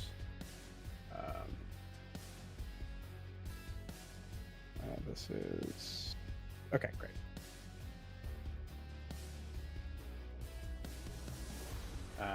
One is going to attack Kanos with their long sword. That is a dirty 20 to hit. Yeah, and is it a non-magical attack? No, it is a magical attack. These boys come packed. Okay. The giants would not be magical though, by the way. Okay. So just FYI. Cool. And that one is actually going to. I think the red guy should only be able to make one attack. So we'll say they only make one. So that is 8 slashing damage to Kanos. Okay, magical slime. Yeah. Then. Wait, I have a question. I'm sorry. It says okay. that damage resistance is from acid, bludgeoning, piercing, and slashing from non-magical attacks. It doesn't say non-magical weapons. Is that the same thing? It's the same thing. Okay. Yeah. If you're attacking with a magical weapon, you're attacking with as a magical weapon attack. Okay. Cool. You see 3 of the. I think 2 of them are going to shoot at Wilbur. One's going to shoot at Guar. So you see 2 firebolts coming Wilbur's way. One is coming Guar's way. Where's my d20? Sorry, I lost. Oh, there we go. So 2 coming at Wilbur. That is a miss, and then a natural 19, which I assume hit. Yep. Okay. That is 10.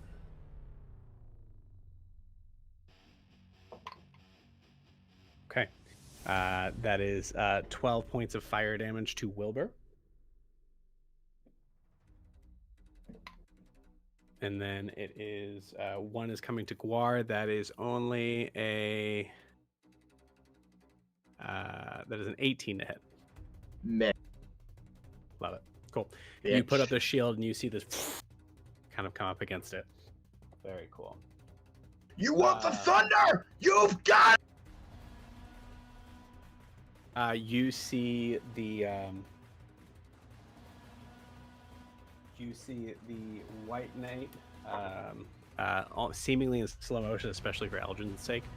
You see the White Knight put up a hand in a shape that it was known all too well, as you see a fireball come from its hand and gets thrown.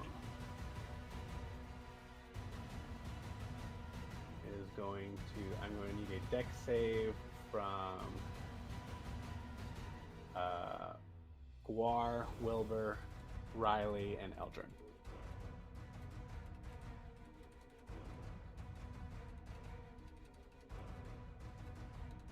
So that's a 19 for me. Okay, 19 makes a save. 12, I'm assuming, doesn't. 12 does not. Mm-hmm. Is anybody within 10 feet of me? Nope. Okay. I will roll for Riley. Ouch. Riley does not make the save either. That's 1, 2, 3, 4,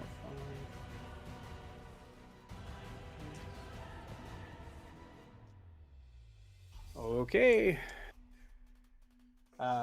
We missed somebody. Wilbur. Wilbur. What'd you roll? 17. 17 just makes the save. Cool. Ooh, a lot of low numbers here. So 2, 4.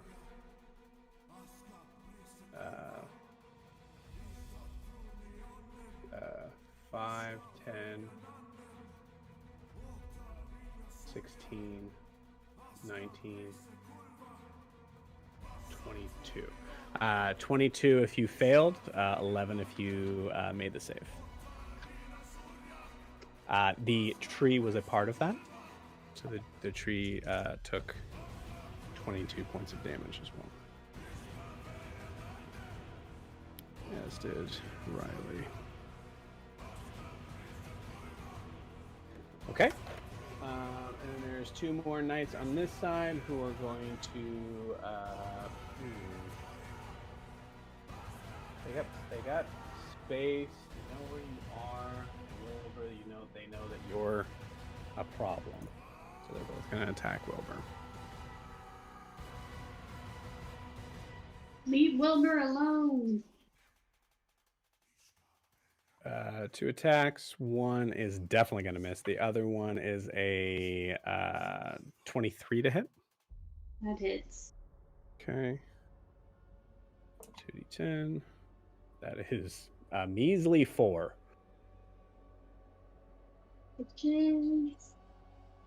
Cool. And that is the end of the knight's turn. Okay. It is Saren and Gerard's turn. Okay, so Get it. her wings give her 50 feet of flying speed.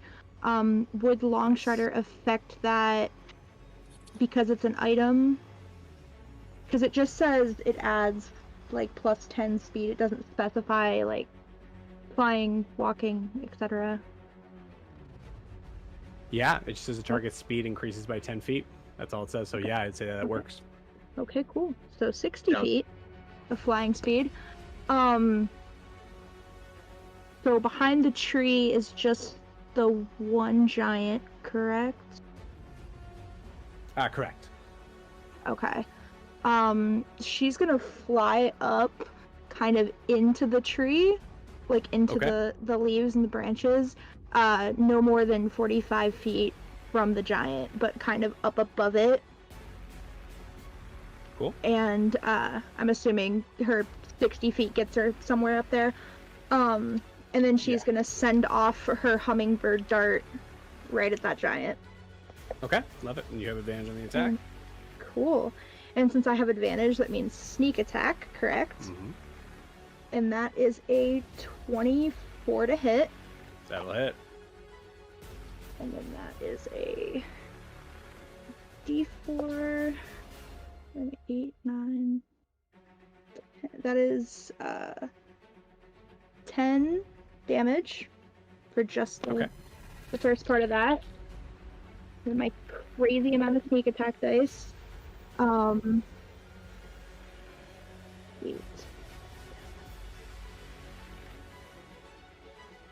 And then another 19. Nice. And the damage is kind of separated out weird, because I have a 1d4 plus 7, but in the description it says like 1d4 is piercing, and then the plus something is force. So not sure if that makes a difference for you. I mean, if you're confused on anything, I would relate more to the item description than the what is marked on the attack for it. Yeah, that is in the description. Right. So damage is 1d4 plus 3. Okay, so it's not plus 7, like it says? So if you look at the item description, it says damage 1d4 plus 3. Okay. Does that make sense? Yeah. Sure.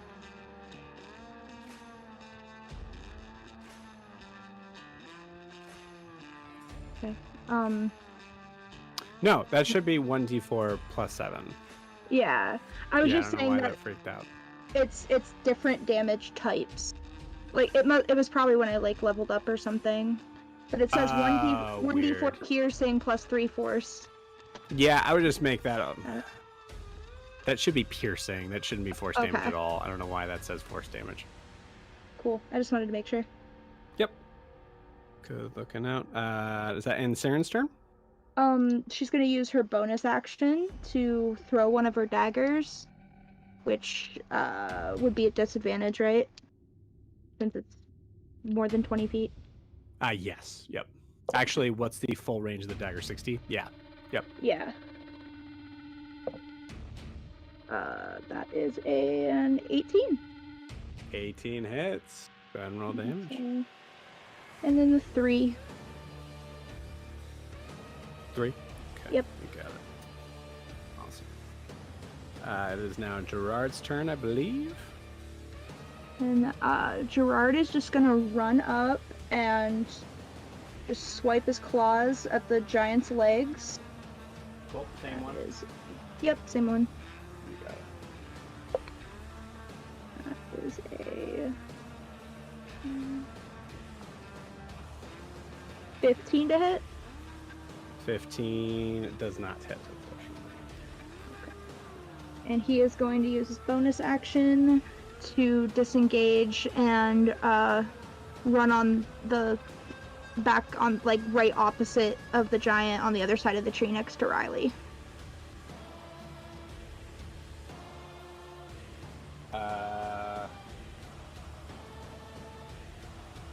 Okay. Did you say using bonus action to disengage? Is that what you said? Yeah. Okay, gotcha. Cool. What makes some move? I didn't count it. So 20. Yeah, his speed is 70. Oh yeah. Okay. Comes up next to Riley. All right. Very cool. All right. It is now Milo's turn, but Milo, roll me a perception check from your space where you are. Perception is 24. 24. In the distance, I would say that you, for RP's sake, you and Kanos both hear a very scary sort of sound as there is a monstrous sort of scream in the distance here. With a 24, you're not sure where you can place it, but that sounds really familiar. It is your turn. It's really familiar. Mm-hmm. I hate that. I have a bad memory. Milo is going to spin around at this giant that so rudely slapped him with a pickaxe, and let out a deafening howl that I will not be recreating, Cool. and marking him with Hunter's Howl. Oh shit! I don't even know what that is. It's kind of like Hunter's Mark, but it's a howl. Okay, cool. Got it. I get an extra D6 damage. I have advantage on Wisdom checks when I'm trying to track the prey. Cool. And it lasts for an hour, or until it dies.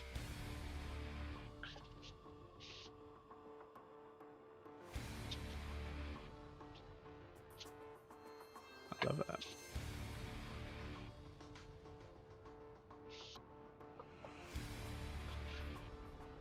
Okay, so that happens.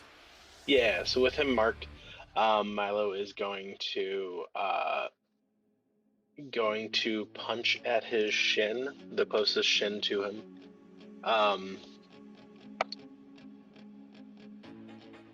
For 23 to hit. 23 hits.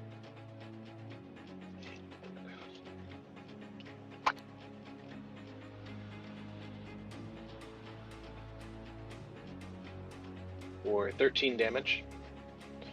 And he's going to use one of his charges on his wraps to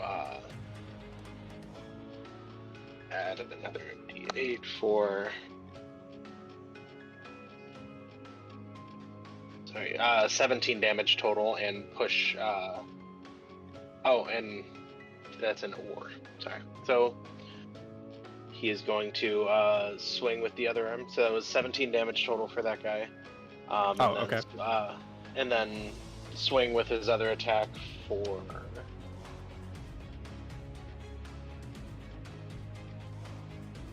a 21 to hit. 21 hits.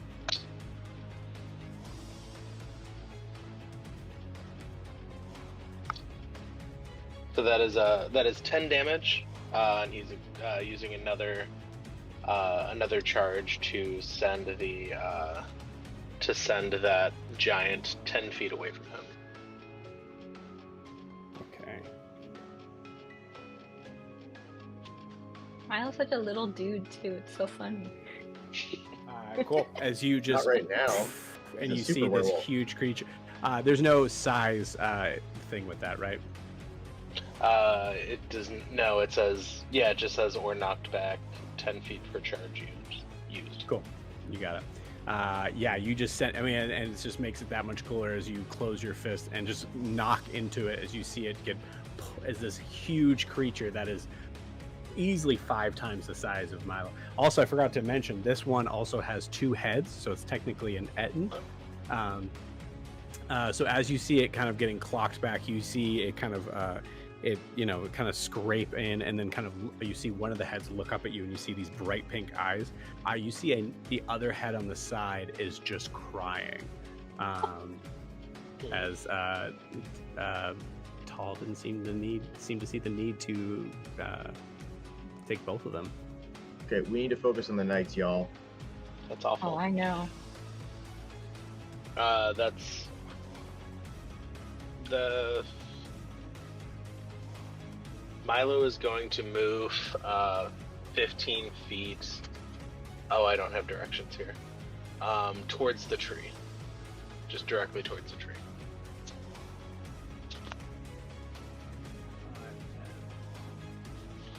And that's Milo's move. All right. Or Milo's awesome.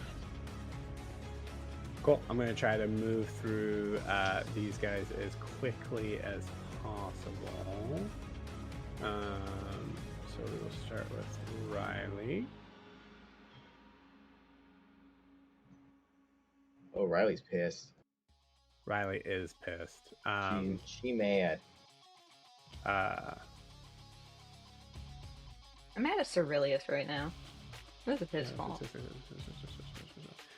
You see her eyes just like have that green sort of glow, but happen to like glow past her face for a second as you see she like pulls up her arms like this, and you see vines start to shoot up out of the ground. They're not going to look like this, but they just look like a thick sort of green. And you see like a couple of them open up into these like very Venus flytrap things as she summons not 1 but 2 assassin vines. That's Yes. amazing. Fuck yeah. You fuck with the bull, you get the horns. Mm-hmm.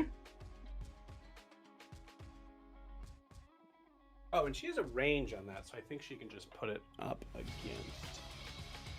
And she will. I think she'll send it towards the end. Oh, no. A giant attacker tree. She's sending it towards that giant.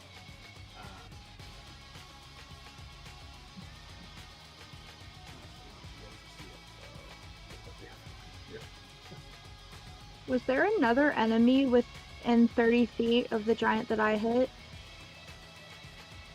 Yes. Oh shit. Go ahead. You can add it now. So it's half the sneak attack, right? Yeah. I mean, I don't have to use it. I just didn't. No, go ahead. You can use it. Oh, it is a resource, is it not? Yeah, I only get 4 total. Yeah. But Okay. Cool. So it's up to you if you want to use it. Yeah, I'll use it. What is it? The enemy? Oh, is it the Cyclops? Yeah, it's the Cyclops. Okay, cool. That's 10 necrotic damage. Okay. Awesome. Cool. I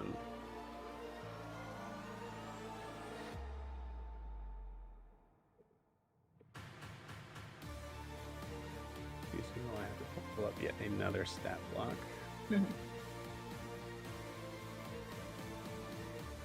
Okay. Assassin Vine is going to try to constrict Big Boy, Smart Boy. Is going to both of them are going to roll to attack.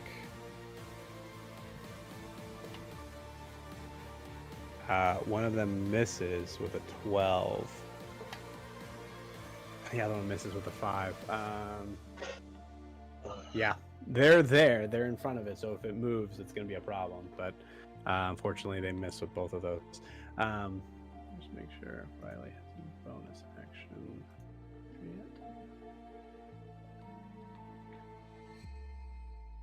She does. Oh no! I put that to the. Oh. Yeah. Yeah, so that is her turn.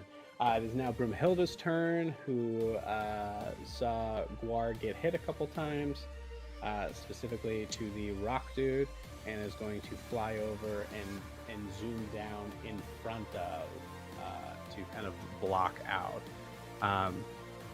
And Broomhilda Mine. is going to fuck shit up.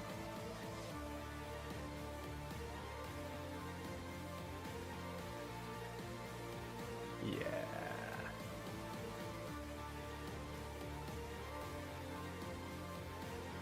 Cool.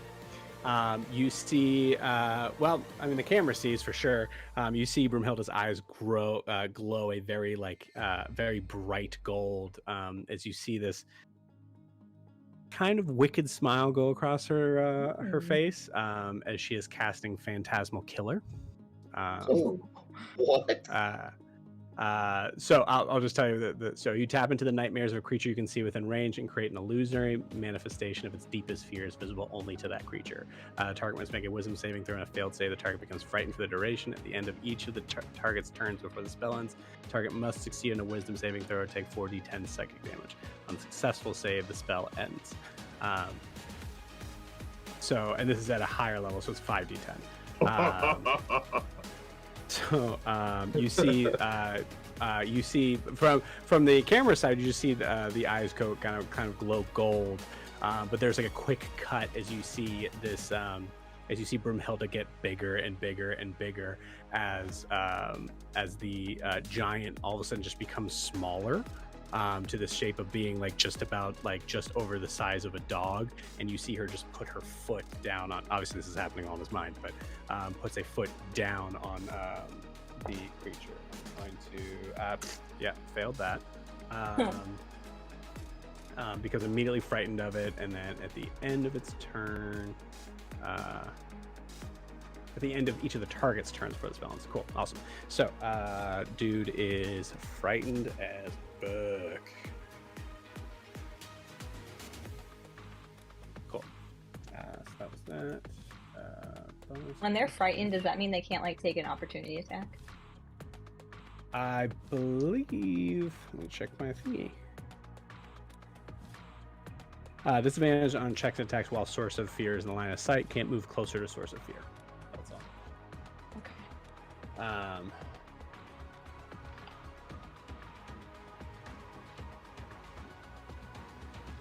Yeah, and I think bonus action is just gonna command Maris to feed. Maris is only gonna fucking feed. Sounds so much worse. So Maris goes to attack. That is a nat 20 on the fucking Tressum. Yeah. So that is 2d8 plus 6. So that is. That's your step baby. Airball of death. Yeah. 2d8 plus 6, so that is 16 plus, right? Yeah, 16 plus 6, because we're doing max damage. 16 plus 6 is 22, and then plus 2d8.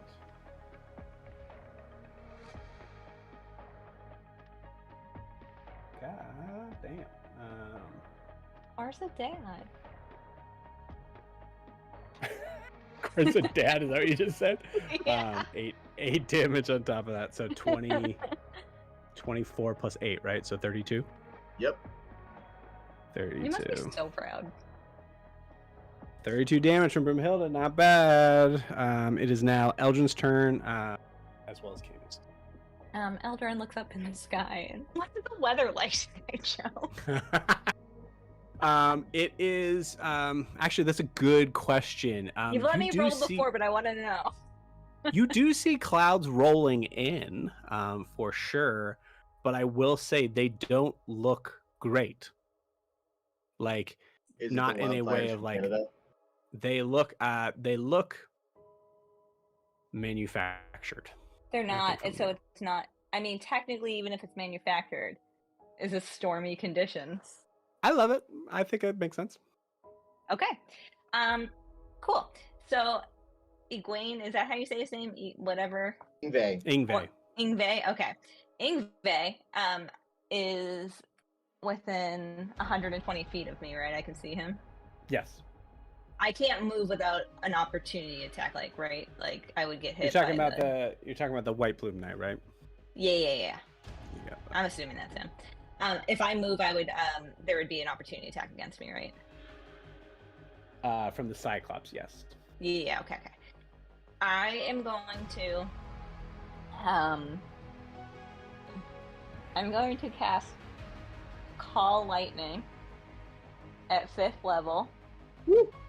And center it over Ingve, or the White Knight, whatever. And that, I think the only 2 people I could get in that area would be him and that other giant, right? That he's riding yes. or whatever. Okay. He's off. I center it these 2 here. He's over off. them. And I need a Dex 16 saving throw. You got it.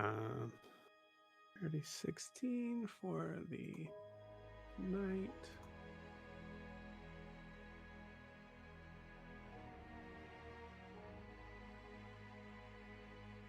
Okay. Actually, that kind of makes sense. That is a fail with a net 5. For both? Oh, for the Etten as well. The Etten does make the save. Okay. Which is really funny, but yeah. That is hilarious because he takes 30, Ingve takes 60 damage. Ooh, shit. Fuck you, bitch. You shouldn't have come around here no more. God damn. You don't come around here no more. Yeah. Wow. Because okay. It is, it's stormy out. So I get the extra D10 and I used my Channel Divinity Destructive Wrath. You got it. Yeah, I think you had to like grab it from that spot. I'm gonna also say, go ahead and roll me a perception check on that.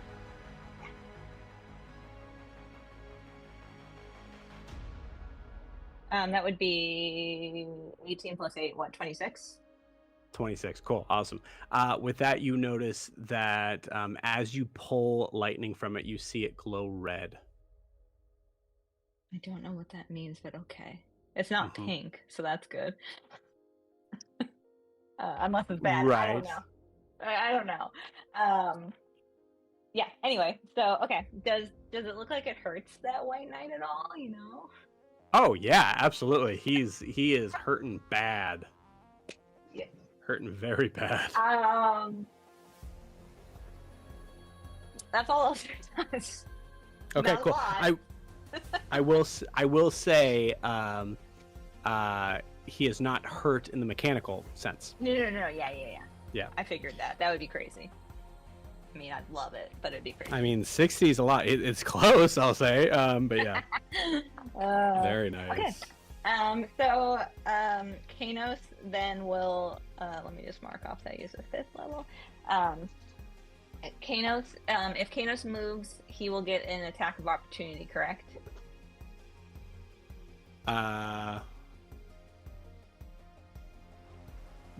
Yes, yeah, he's got a knight right on him. Oh, he has a knight on him. Okay, all right. Oh, he's got a knight and the. I mean, the other giant would have disadvantage as they're frightened, but. Okay. Here's what I'm thinking.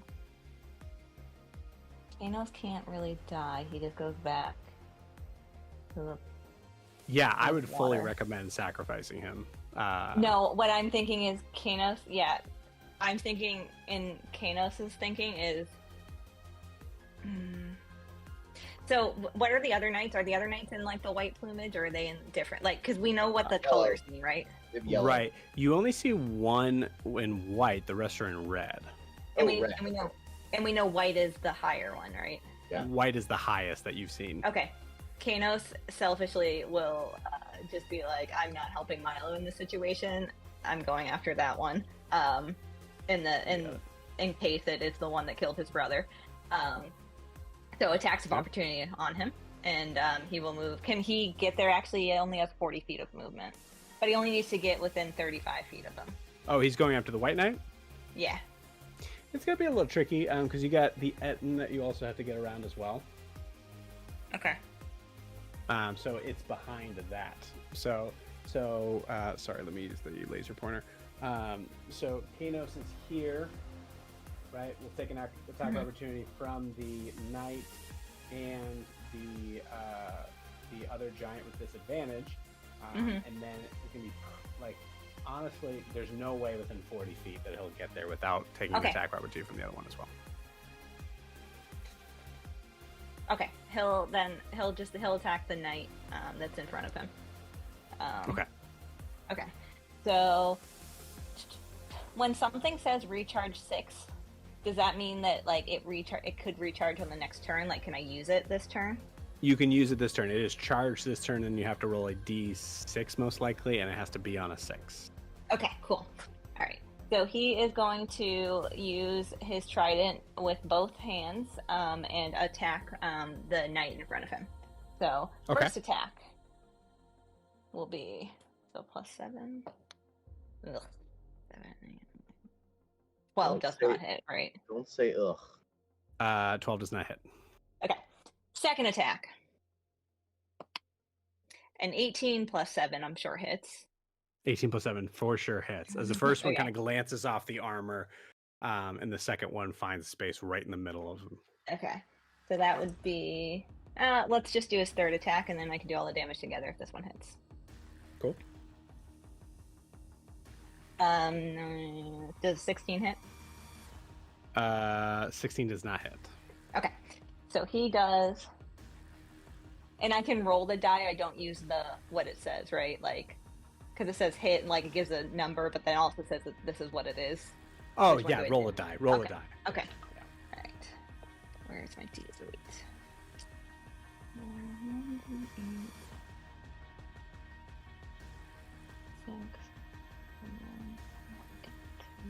Cold damage. So that's 12 damage, and his speed is reduced by 10 feet until the end of Kanos' next turn. Okay.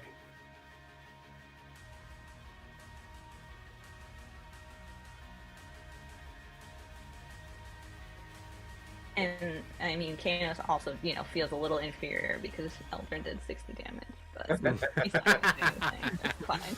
Eldrin can tell, Kanos is like, damn, sis. Damn. I mean, I guess that's what you get when you're alive. Yeah. Cool. Awesome. So as we get to the top of the round, you notice these clouds start to sort of come in as you hear the lightning sort of strike. And you see a sort of sea of red kind of comes over the entire space. And you hear this sound that for everybody around, you haven't heard this voice. Most of you haven't, I would say everyone except for Guar and maybe Wilbur have not heard this voice before, but somehow you know what it is as you hear.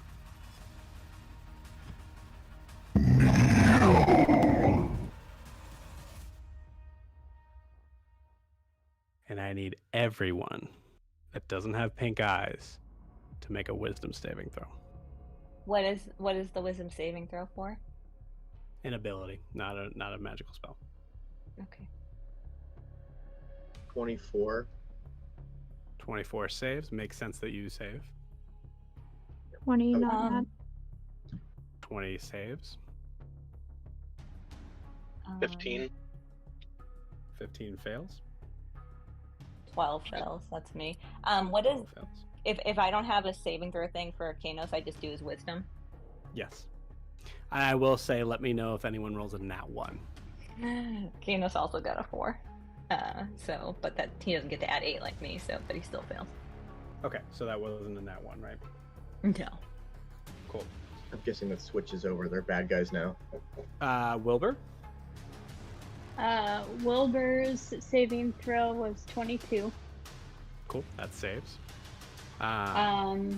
Winona's was 18. Okay. And then I need Walter and Wally's too. Do I just roll d20s for them? Yeah. Yep. Okay. So one of them 13. Okay, that The fails. other one is 15. That fails too. What about all the 20 wombats? We will say for the 21. You know what? Yeah. You gotta roll it. It's not fair. I gotta roll it. Yeah. I will say this. I will roll 4 d20s. 'Cause there's 4 groups. Yeah. Yeah. So I roll 4 d20s.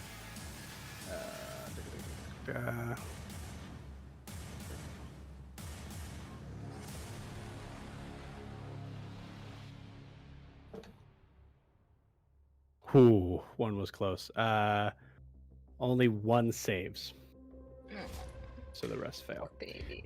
So if you saved, nothing happens. If you fail, you are essentially slowed only in the way that you can only do an action or a bonus action on your action, bonus action, or movement on your turn. You have to choose one of the 3. So if Kanos has his action where he do 3 attacks, he can do those 3 attacks, but he can't. Yeah, that's move. one. Okay.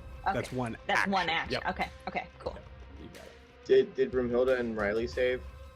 Let me check them. 'Cause I think there's a couple other people I need to check, right? I just said yeah, but all right. No, I think. Yeah, I think that's everything. So it's just Riley and Broomhilda. 7. Broomhilda's within 10 feet of me, right? Broomhilda is within 10 feet of you, yes. Add 4. Is Riley? Riley is not. And I'm within 10 feet of her, so I get 2, right?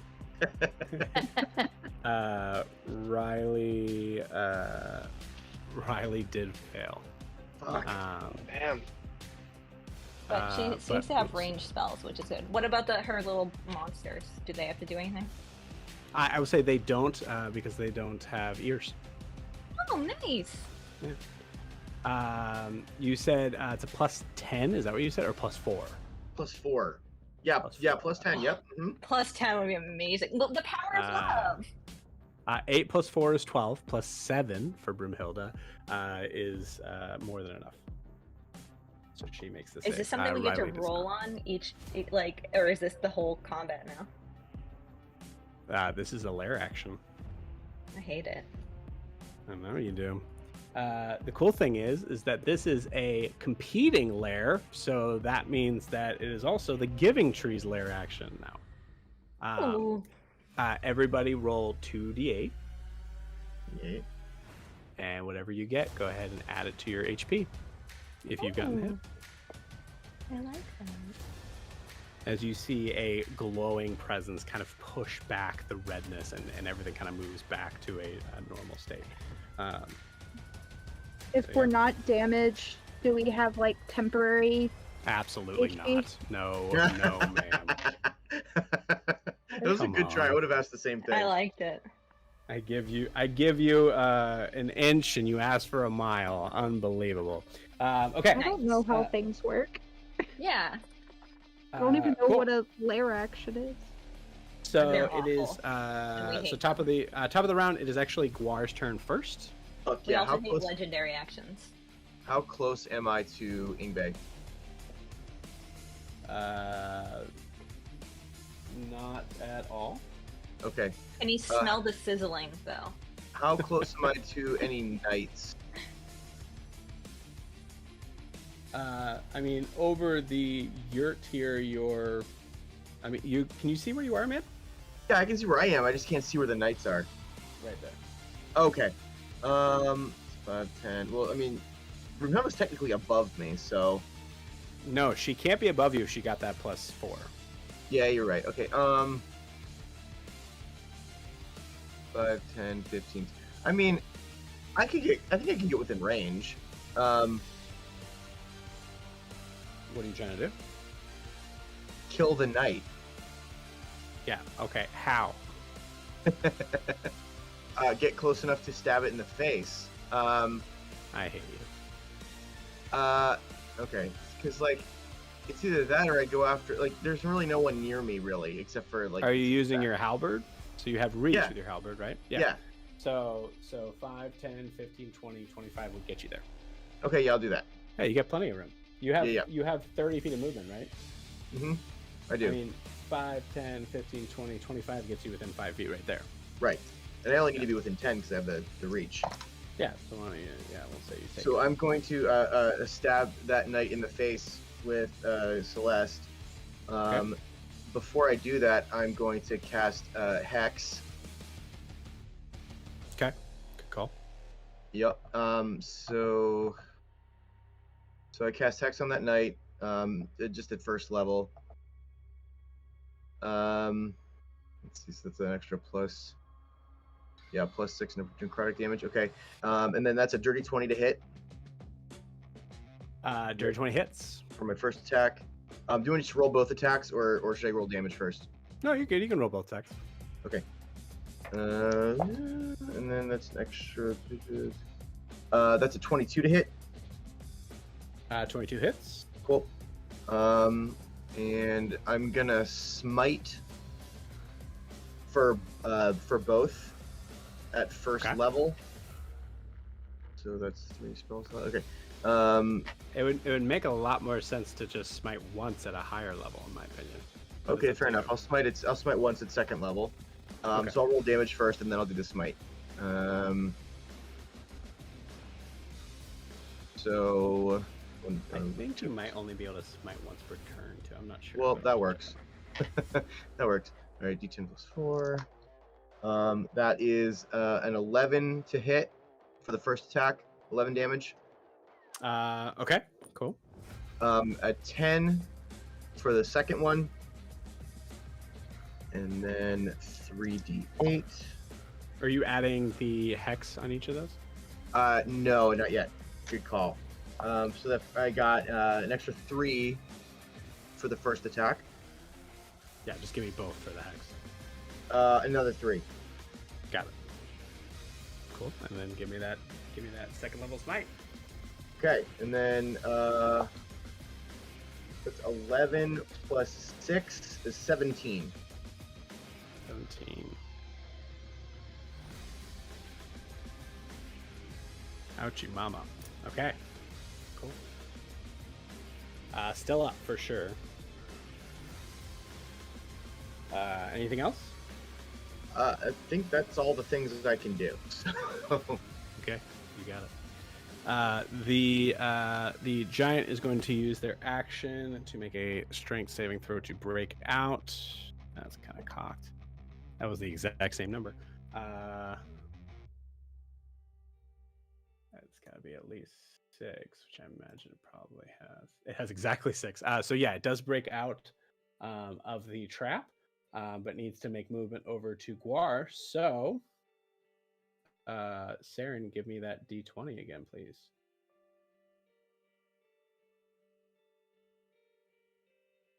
Nine.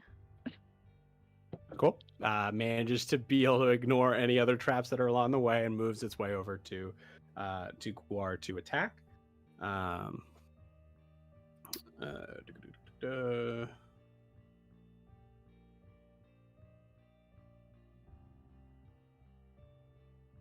Okay. That is poop on the first one. And poop on the second one. Holy cow. So the highest was 13.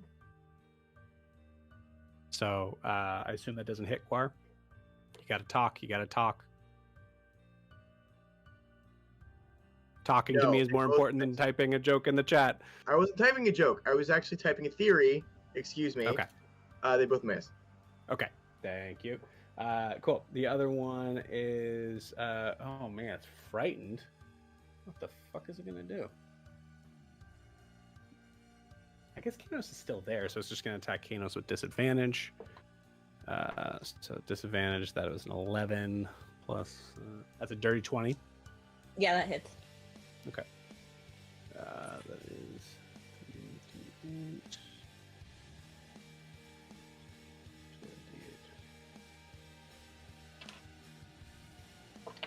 Get out of here.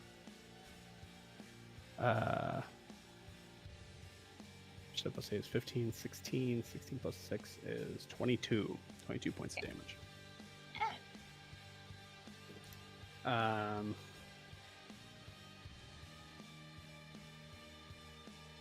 Oh, that was only one attack. Whoopsie daisy.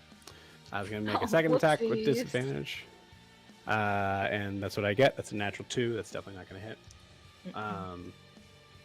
Cool. So that is the end of that one's turn, which means it needs to make a wisdom saving throw. And that is a fail. This is going to take 5d10 damage. I don't know if I have enough d10s. Oh, I do. One of them's black on I'll black. roll for you. I'm good. I got it. Thank you, though. I rolled max damage. Yeah. 4, 5, 9, 11, 19, 26 points of damage on Rock Dude. I guess that's this dude, yeah. What'd I say? 26. 26? Yeah. Okay, cool. Awesome. Still alive. Okay.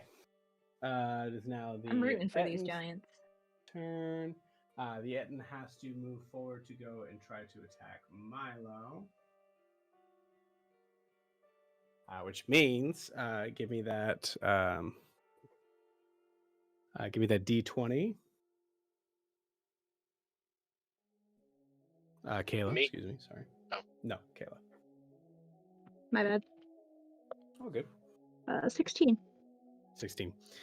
If you see giants making any movement, then that means they have to roll a d20 to see if that happens. And 16 actually is bad for them. With 16, it is caught in a trap right before it makes its way to Milo. Is going to roll a dexterity saving throw to be able to get out of it. DC 15, rolled a nat 20. So it does take the damage, but it manages to kind of pull itself out of it. So it takes 7 points of damage. 2d6. 2d6, right? Yep. Cool, awesome. Yep, so took that 7 points of damage, moves its way on. I will put that down because we need to. Cool. And then goes to attack Milo. Not cool. Not cool. First attack is a 22 to hit. What is he attacking with? With a great club. Okay. Milo is going to use his reaction to parry with his coral blade. Love it. What's that do? So if you receive bludgeoning, piercing, or slashing damage from a magical or non-magical, you can use your reaction to parry the attack with the sword and make it soak up some of the damage. And then the next time I use that sword, I can expend that damage. Ooh, baby. Cool. Then I don't feel bad about this being a good amount of damage. 9 plus 8 is 17, plus 6 is... My brain broke. 23? Okay. So 23 points of damage. Parry makes it what?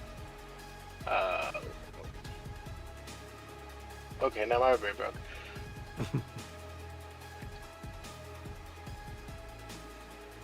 16 points of damage.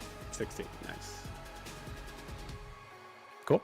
It's going to come in for its second attack. That is a 21 to hit. 21 hits, and I'm gonna do the same thing. There's no. You can only use one reaction. Oh, that's right. That's the limit. Yeah. I was like, that seems broken. It's very much not. It's very much not. This one is less, I think. Yeah, 11. This is 19 points of bludgeoning damage. Okay. Moving on to other giants. Cyclops is going to These dudes are kind of dumb. Yeah, I think he's pretty dumb. So he's gonna move away from Eldrin, so opportunity attack. Eldrin will Yeah. try it. And then Oh, of also need a course. D20 from Kayla. Get up to my A nat 20? That'll do it. Okay, let me do my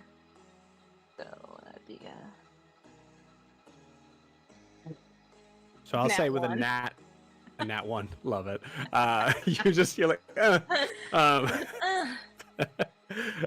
you don't do a lot of stabby. Wait, can I do a reaction with my whole? I can only take an action, bonus action, or movement, or is that reaction's different? That's on your turn. So on your turn, you can only okay, do bonus action, or movement. Okay. Yeah, Okay, it's cool. like kind of like half of slow because otherwise that would Yeah. be crazy to do it to you. Do like the full amount of slow to you guys. At least at this level. Also nice. Cool. So it's gonna have disadvantage on its dexterity saving throw based on that nat 20. And one of those was a nat 20. The other one was a 6, which fails. So not only does it take the damage, which fuck it. I mean so it would be you rolled a nat 20. Let's honor the nat 20. 2d6 is 12. 12 plus. Good lord! I rolled a 5 and a 6. 12 plus 11 is 23, right? Yep. 23 points of damage. Not only that, but it is stuck. It cannot move. Good. As Wilbur, you see it like bounding its way towards you. This huge sort of stage sort of thing, jostling around, and you see it immediately crumble into like half of its whole leg just falls into a trap. I said 23, right? Okay, cool. Yeah, definitely hurting. Traps are great. Okay. The traps are working. Cool. Very proud. Last one is Smart Giant, who is going to continue to attack the tree. First attack is amazing. Almost a nat 1 is really what it would take to miss. So that is a nat 1, so that misses. And then the second attack was a nat 20. Oh. That's ridiculous. Oh, I just realized you guys Fuck. can't see that. Yeah. No. Okay. Joe's like, why aren't you reacting with me? Yeah. Why? Yeah. Guys, wasn't that nuts? 18 plus 6 is 24. 24 plus 3d8. Oh boy, guys, this tree might go down. It's okay. It's like Groot. We'll get a sapling from 10, it. 14. 14 plus 24 is 48. 38. 38. 14 plus 24. Yeah, 38. Yeah, you're right. 38. 38. No, you guys are wrong. Thank you. I'm going to tell you guys right now. This tree has 100 hit points. Left or No. Total. Okay. How does a giant tree have like 10 more hit points than me? Kanos has more hit points than that tree. Guar, it also has bark. You don't have bark. Yeah. That's true. Why don't you That's a good cast bark point. skin on yourself? That's a It also good has a point, whole Guar. person living in it. Your mom That's a good casts point. Sparks. Guar, go ahead and roll me a d20. He's gonna take that many away from the tree. I think. That's a 10. Okay, roll me a d20 again. Okay. An 11. You flipped a coin and ended on the edge. Okay, I landed on the 11. cool. So we'll say it had 150 points. But I will tell you guys straight up how many hit points it has left right now. Because it is still not a lot. Do you say now it has 150? No. No, I'm saying did I say? like instead of 100, it had 150. Correct. Okay. Yeah. No, just kidding. No, I just wanted Mike to roll. Well, then what are you talking about? Just for goofs and grins. It has 66 health left. Oh, fuck. Okay. Better than me. All right. That is the end of the giant's turn. It is now Wilbur's turn, and Winona's turn, and Wally's turn, and Walter's turn.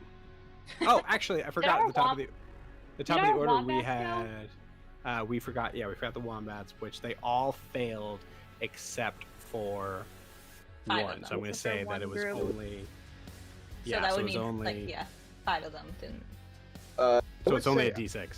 I would imagine Guar would like yell to the wombats that are still conscious to like concentrate their firepower on the giant that's attacking the tree. Okay. Would that be fair? Mm-hmm. Sure, except that there's still only 5 that are shooting, I mean, which it's means that only something. half of them would Wait, hit. But wait, the other ones can't shoot. I thought that they could that it was only that they couldn't take an action, bonus action, or movement. They could only take one, so they could. Well, shoot. yes, but they're also like they're NPC lair action people. So there has to be, otherwise there'd be no consequence for them failing, right?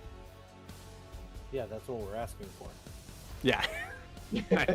Right. But yeah, no. That's what sucks about just hearing this dude commanding everybody.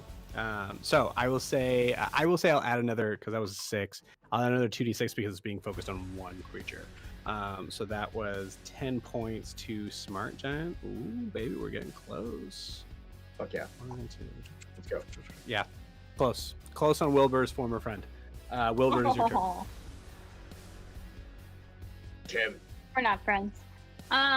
So who all is left to the north? Who all's up there? Here, I'll give you another look here. Wilbur's like, I'm not friends with anyone that could get possessed. Does that Hey. help, or do you want the other side? I'm just can you do the other side? Okay. So Milo. God damn it.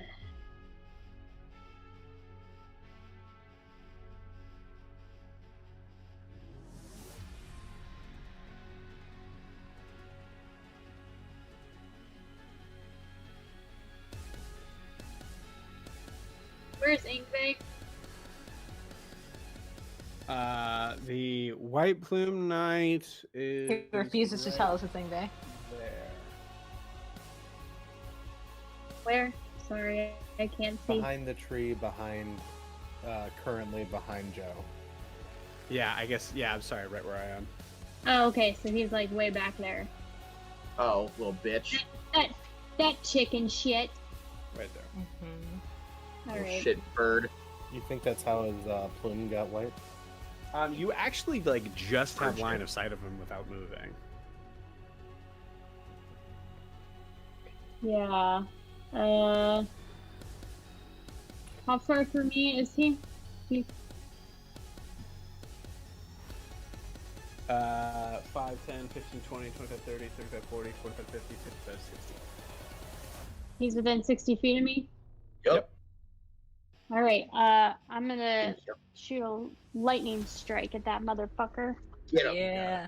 Get him. Or some more. Fry his ass. That is a math.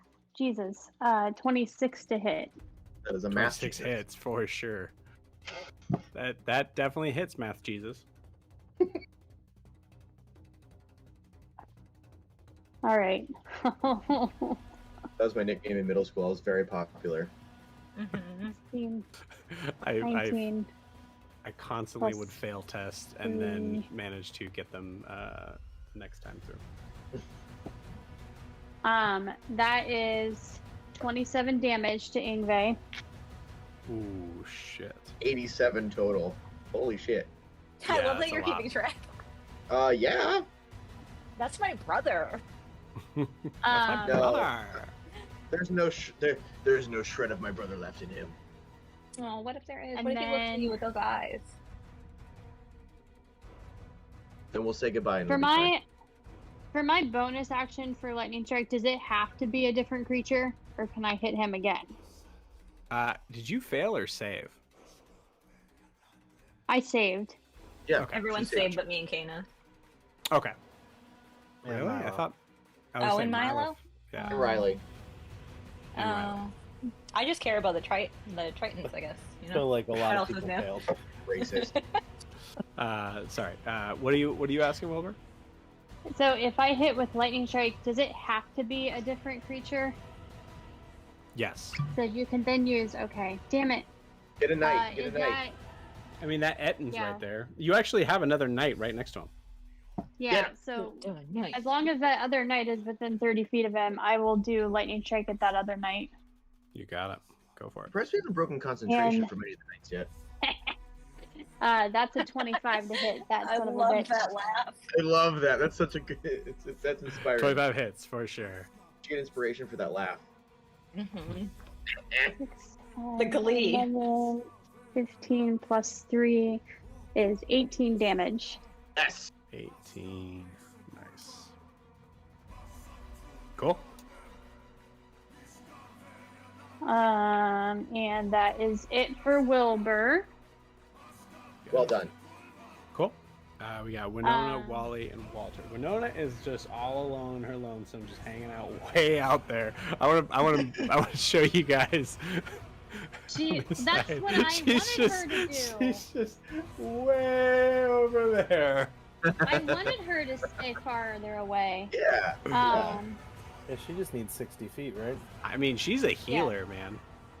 Yeah. Yeah, but I She wanted healed her a to tree. stay. So her only healing is Revivify. No.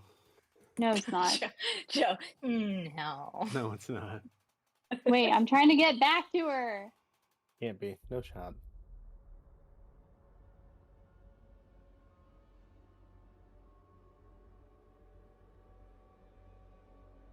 Oh yeah. Well, that's fine. I want to keep her back there still for right now. I'm going to have Winona, since that language giant, I don't know what we're calling him, is within 60 feet. She is going former to friend. cast. Yeah, my former friend. She is going to cast Sacred Flame again. Okay. And the spell save DC is 17. Okay. What kind of save? Probably not gonna matter. It is a dex save. Fails. Perfect. So damage on that is going to be 10. Okay.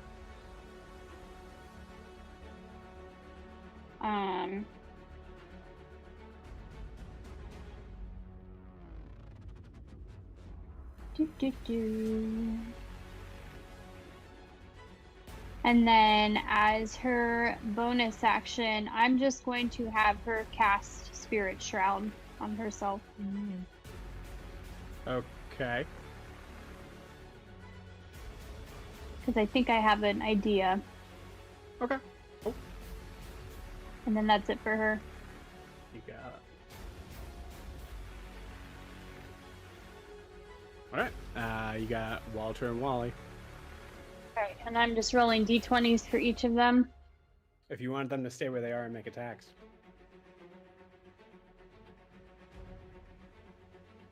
Yeah.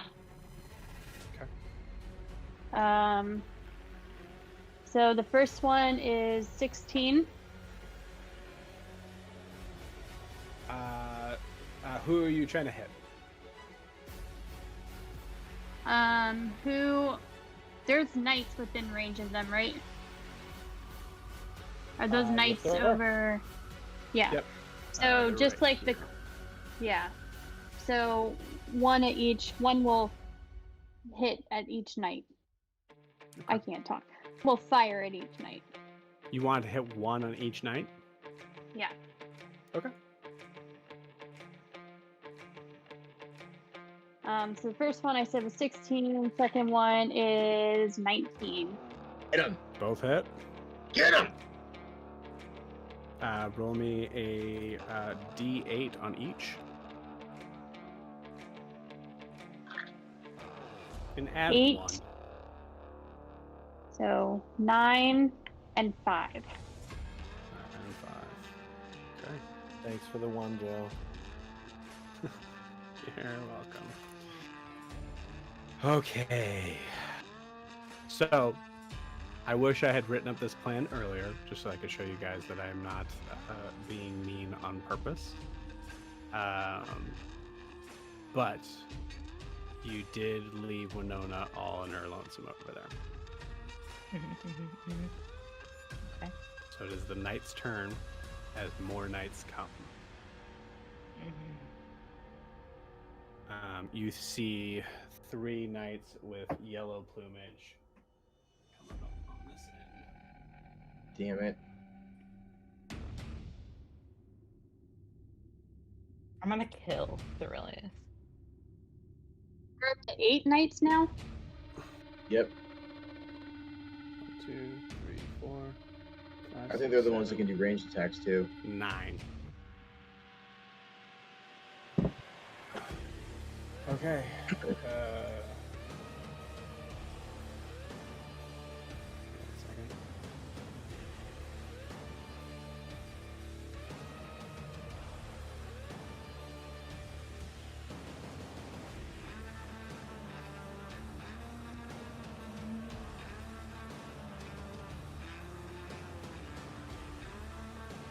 Yeah, them's the fireball bitches, right?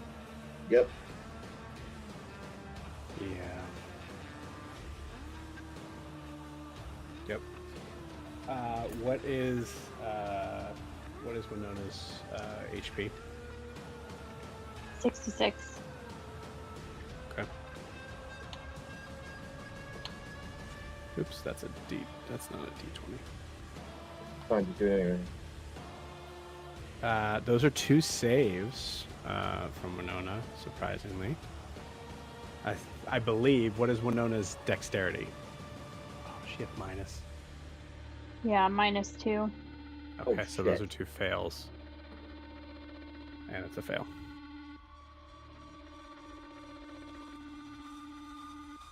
So that is 8d6 times 3.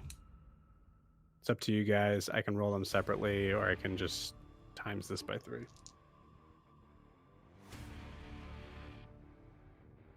Whatever is easiest for you. Okay. Or you So could just just not do it. Just a reminder, I don't believe Winona's been hit, correct? No. No. Yeah. So 66 is the full amount of damage. Right? Or Mhm. 66 is the full amount of health. If they do Yeah. above 66 damage, she is full dead. Oh, she doesn't get to do death saves? Well, it's if you do, well, I guess it would be technically 67, right? No, it would have to be 66 plus an additional 66 to be full dead, unless she's doing like death saves and stuff. Unless she's one of the creatures that doesn't get that, right? That's right. It's the current HP plus the max HP.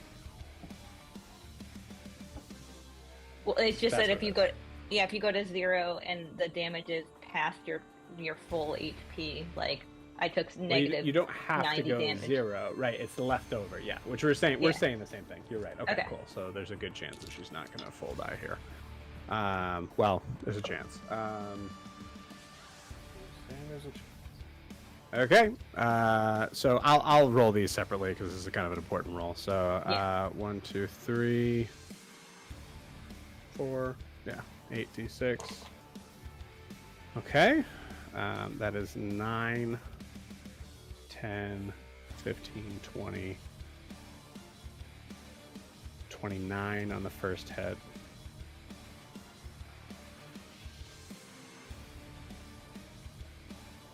You switch to the other view so we can look at it. Yeah.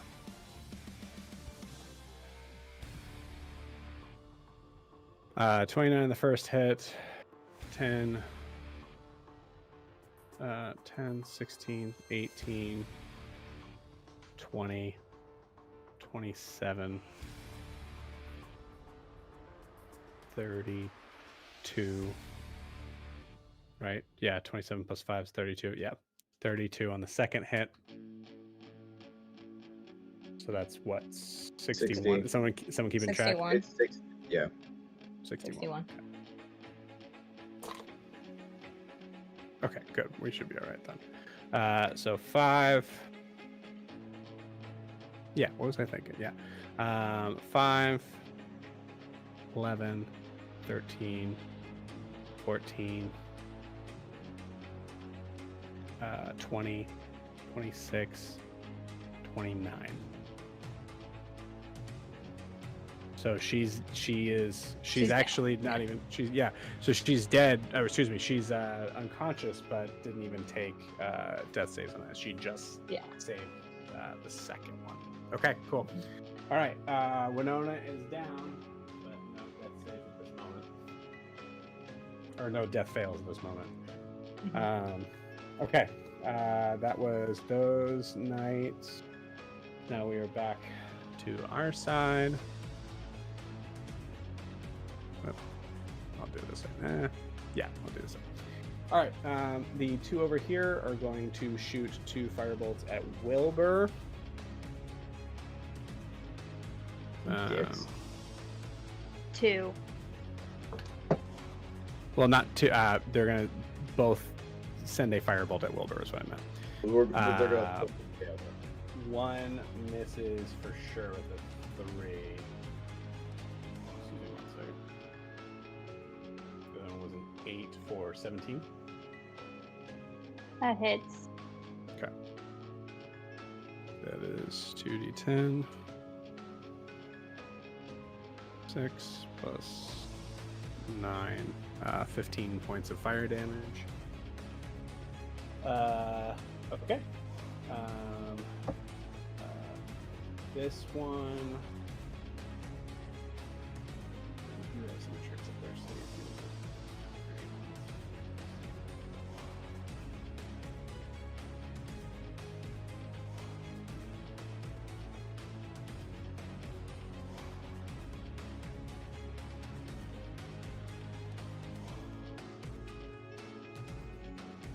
Yeah, I think this one's going to take, as far as kind of like squared up on, he's going to take 5, 10, 15 steps back and shoot a firebolt at Guar. Do I get an opportunity attack because you backed away? No, you were 10 feet. You were 10 feet away. Okay. Yeah. Right? Wait. No. He's still in. Yes. range. Yeah, you would get an opportunity attack. Yeah. Yes. Fuck you. I'm talking to the knight, not you. I know. I know what you're talking about. Okay, so opportunity attack. What? I don't think you've ever done an opportunity attack before. It's with your glaive. It's a normal glaive attack. It's a normal regular attack. Okay, so yeah, 17 was 25 to hit. 25 hits. Okay, and then that is 10 damage. Nice. Does a 21 hit? Meets it, beats it, yeah. Okay. 3, 9. Add 9 points of fire damage to you. Fine, I guess I will. Okay. The one next to Kanos that has something on him. Yeah, he's frightened. No, That's cool. the knight, not the giant. Oh, the knight. He's Paralyzed. Was it a vine? Right? He wasn't Oh, was it- paralyzed. No, he's just frightened. No, no. Okay, it's not frightened. It's No, slowed. All right. Yeah. You did it. Oh, yeah. Kanos did it. Kanos didn't. Oh, yeah. Sorry, he can't. It's the 10-foot. Guys, I got a lot to think about on my side here. Come on. You're doing cool. great. All right, that's not We're gonna very make a proud of difference you. there, We just hate all these people. 9, 18 to hit for Kanos on Good. Kanos. Excuse me. Okay. And then, 1, 2. Oh, it does less than. Oh no, it doesn't. Not necessarily. That's a 9 plus 4 is 13. So 13 slashing damage on Kanos. And that's magical still. Yeah. Okay. That is magical. It goes right back to where it is. Okay. It is White Knight's turn.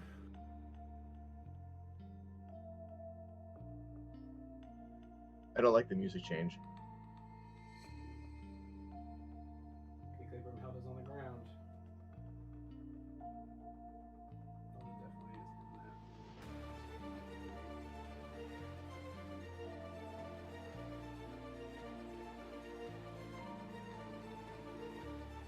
That is just gonna miss Gerard. Including the Cyclops. So I need dexterity saving throws from Milo, Riley, Wilbur, and Aldrin and Broomhilda. Fuck. Is anyone within 10 feet of me? No. No. Shit. All right. What's the it's dex? Sorry, Dexterity, yep. something. It's against a fireball. 14, so I'm assuming that doesn't. That fails. 24. 20. 24 and 20 saves. You guys are going to take half damage. I'll roll this now. So for Riley, that's a natural 7. I'm going to say that definitely fails. And then Broomhilda. No, Broomhilda's not in front of you either. Broomhilda saved, though. So, okay. My girl. That is 8. So much math. 10, 17, 21, 27, 31 points of damage. Milo, you still up? 27? 31. Yeah, I'm still Oh, up. 31. Sorry. You're still up? Okay, nice. What's half of that? 15? Yep. 16, right? 15. That's 15. You 15. round down. So if you saved 15. Yes. Yep. Okay. Cyclops definitely fails. It took all of that. Okay. Let me do some calculations on him, and actually also, so Riley failed, which means Riley took all of that, and then Broomhilda took half. Which I will say, mechanically wise, Broomhilda is a wizard, so they are not. She does have a reaction, or did she fail? Crap, I don't remember if she failed or not. It was Riley who failed. Riley who failed. So yeah, so she can absorb elements of that. So she'll do that and have that again.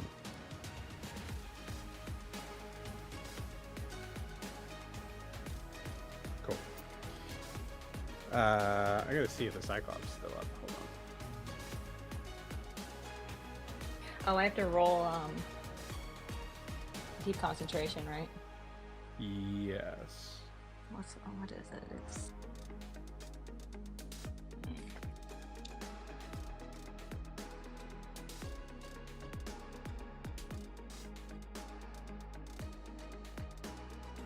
Oh. Hill Giant is on. Cyclops Giant is on its last legs. So close. Okay. That makes one of them. Hey. Okay. That is the. Oh, there's 2 more knights. 2 more knights are going to shoot at. Eldrin loses her call lightning. Okay. Yeah, the other 2 are going to maneuver themselves to be more in position to shoot. Well, no, they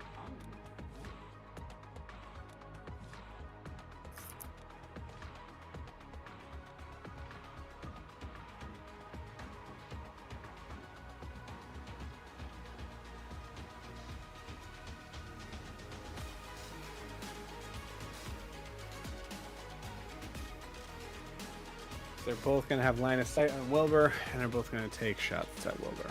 Off.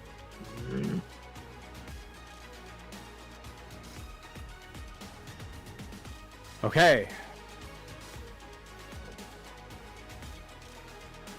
Oh, that was weird. 19 on the first, natural 19 on the second. Hit. They both hit? Yeah. Okay. 1, 10, 9, it's 10, 20, 27 points of fire damage. Okay. That's the end of the knight's turn. So it is now Saren's turn and Gerard's turn. Get him. Okay, so to keep him from attacking the tree again, she's coming straight down on the giant's head that's attacking the tree. Okay. And that is... What's 8? That is 8. 21 to hit. That'll hit. And... Is Eldrin within 5 feet? I forgot to ask that before I was going to. Well, technically the assassin binds are, which they are on your side for this, so yeah. Cool. That works. So that's... Gosh, I haven't used this in such a long time. 54. Hell yeah. And I rolled max damage, so that is...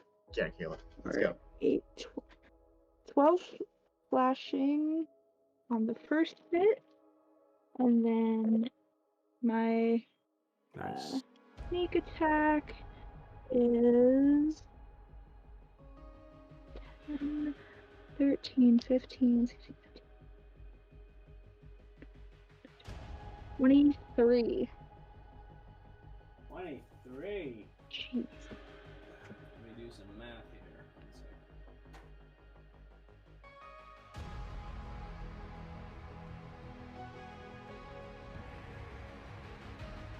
Close. I need like 5 calculators up here. 4 plus. Need like a TI-83. Oh, that's not bad. I already messed up. 4 plus 19 plus 8 plus 10 plus 19 plus 3 plus 10 plus 10 plus 23. Oh, wow. Okay, cool. 23 was the sneak attack damage? Yeah. Okay, cool. It is it is just sputtering. It is so close. And she's coming around with her bonus attack with the other side of her scimitar. Got it. That is...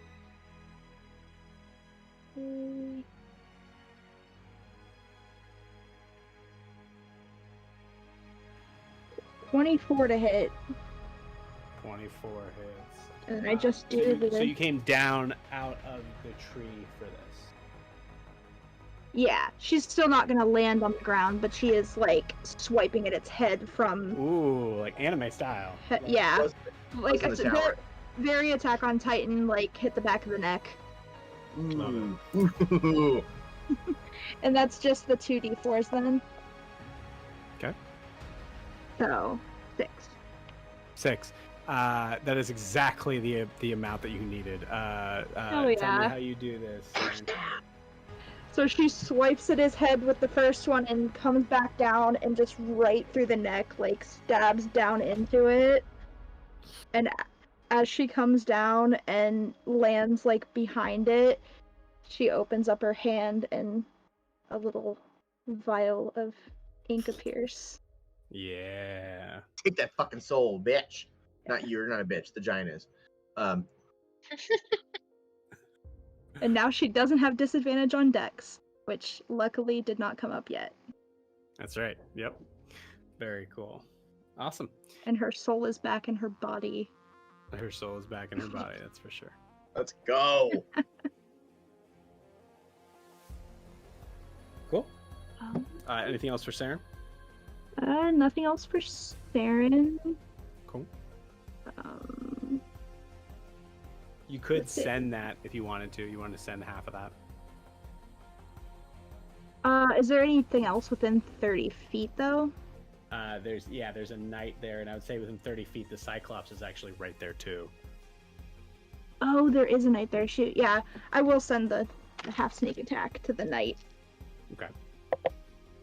And that will be 12. I think it just happens, right? Yeah, it just happens after you do your attack. Yeah, so it's half of what your original sneak attack was, right? It just says 3d6 necrotic damage. So, 1 second. was I supposed to roll again, or is it just?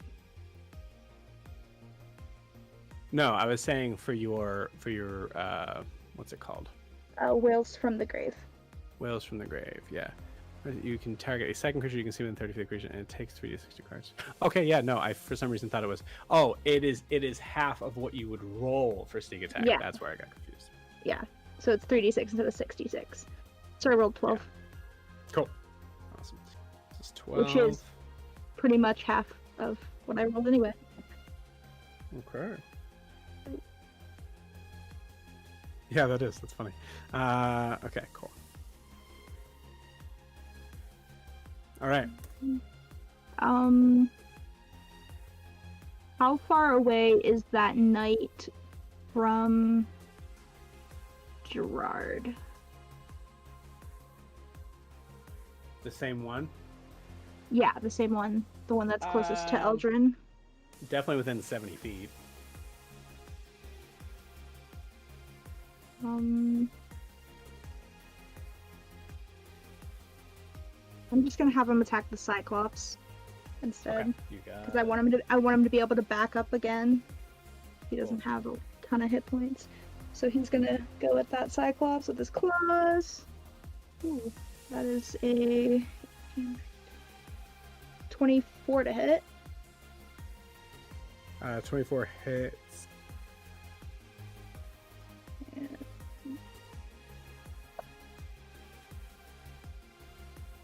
And 4, 8, 9. 9 slashing damage.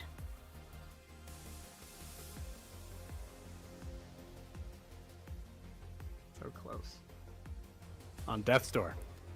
Yeah. Let's say if you sent half that damage to the other one, to the Cyclops, that would have done it. But Well, he's stuck in a hole anyway.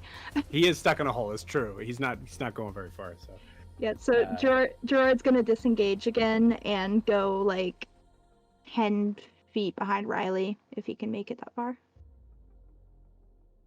okay. 10 feet behind Riley. 5, 10, 15, 20. Yeah. Okay. All right. So Milo, you heard a noise.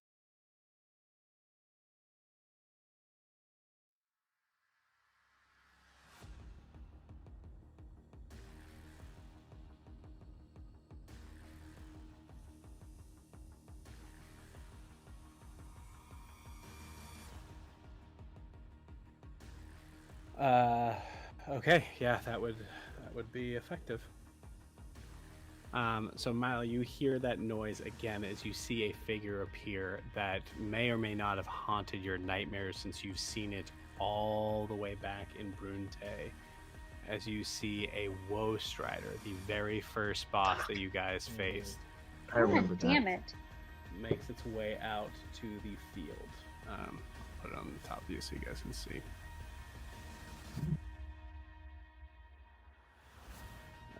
There he is right there. Now, if you guys remember, it's been a really long time, but there is a specific ability that the Woe Strider has, which is the anti-magic cone.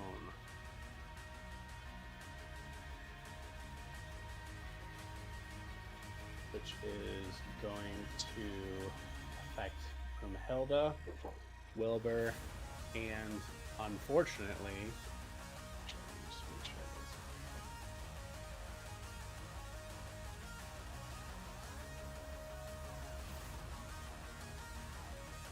Yep.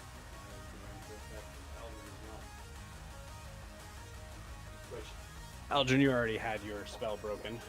But, unfortunately for Riley's sake, that is concentration to actually hold on to control of those assassin vines. So while within that anti-magic cone, that breaks the control, which means the assassin vines are now no longer considered to be allies.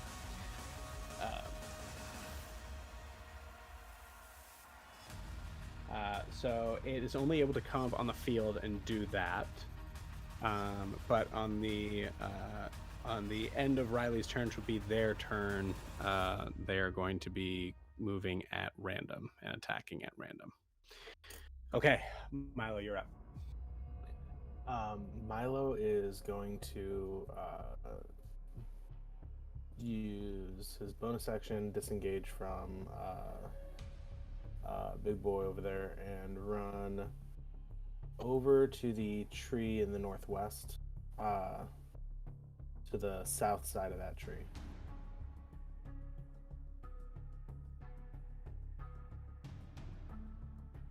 Okay, got it. Okay, disengage disengages you from everything. So 5, 10, 15, 20. What's your speed? 45. 45, 30. Wait, where you? Other northwest. Where are you taking me? Okay. Here.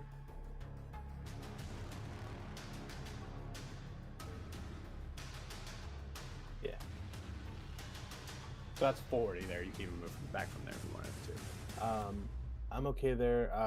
Yeah, I'm gonna use my my action's gonna be my wholeness of body. Okay. And I'm gonna heal myself. You got it. Does that end your turn? That does. Okay. It is Riley's turn. Riley notices that she has lost control in this as she sees this thing aiming right towards her. I'm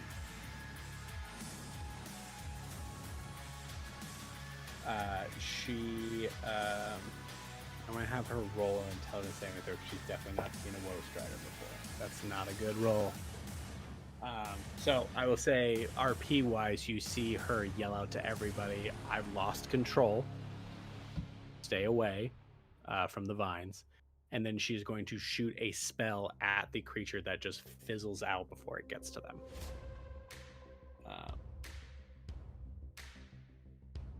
Cool. Riley is freaking the fuck out. Broomhilda is also under that, but thankfully her familiar is not a concentration spell. Good. So she is going to fly away. Actually, I think there's a moment where she looks at Guar, and there's a long pause as Guar, you know where she's going. You give her anything? I think you're great. Okay, cool. She gives a nod, really hoping you understand where she's going, and flies over to our right knight. That's what I figured. And is going to open up a cannon. Get him. Fucking get him. Get him. End this shit.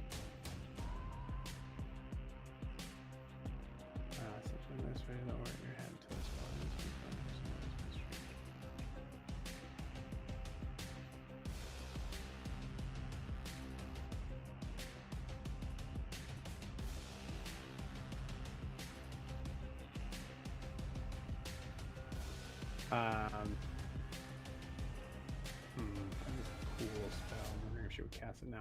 Yeah, she'd probably cast it now. She is going to cast Crown of Stars.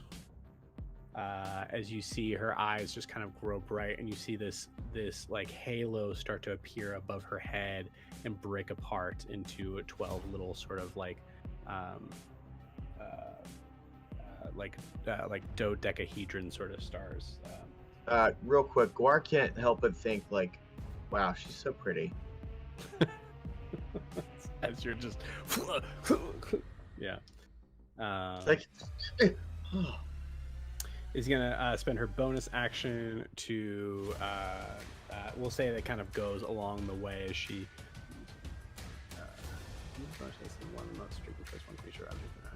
Okay, cool. So she sends one of them towards the White Knight.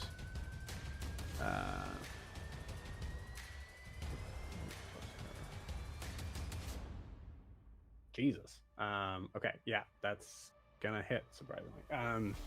That just hits for the dirty 20. As he takes 4d12 damage. Yeah. Let's fucking go. So for the next 7 turns, I guess, she can use a bonus action to be sending those things out periodically until there's none left. So there's 2.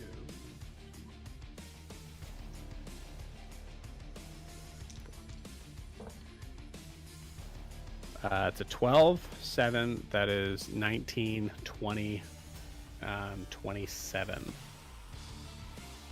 That is 27 points of damage to this dude who's already taken a ton of damage. That's 104 at this point. Yep. You see as the light goes in and slow. 114. I put it on the wrong person. Hold on. 87 plus 27. Yep. 107 plus 7 is 114. Yep. Yeah. Yep. I don't know why that corrected something that was not what I had written anyways. But yeah. You see slow motion as the star hits the center of the chest of this person. You see it double over, and the you see as it kind of as the White Knight falls to his knees. You see the in the distance you see the helmet come off as the figure just falls to the ground. Brunhilde takes a moment to be able to flip him over, and then looks at Guar from the distance. And I'd say, based on your connection, Guar, you know this is not your brother. I didn't think so. I knew it wouldn't be him. I knew it. But a big night down for sure. So that was Brunhilde's turn. Is now Eldrin's turn and Kanos' turn. In the space that you are in, Eldrin, you are not able to cast spells. Is there anyone near me that I can hit? I can't see me. Yeah, let me fix that. Real quick, since the White Knight is dead, did any of the giants, the pink, go away from their eyes? Nope. Okay. The White Knight definitely wasn't within 30 feet of Saren, right?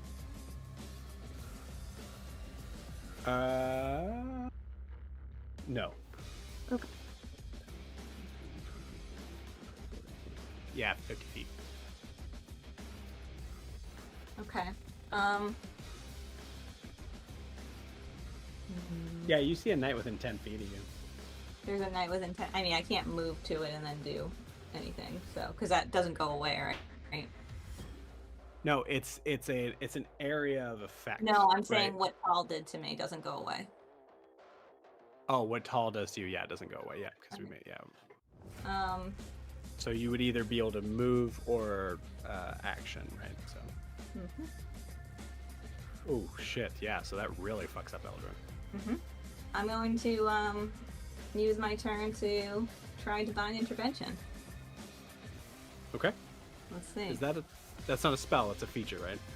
Yeah, it's Okay. I request my deity's aid.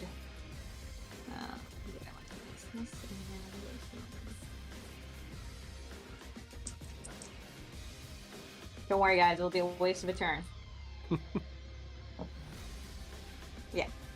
Wait.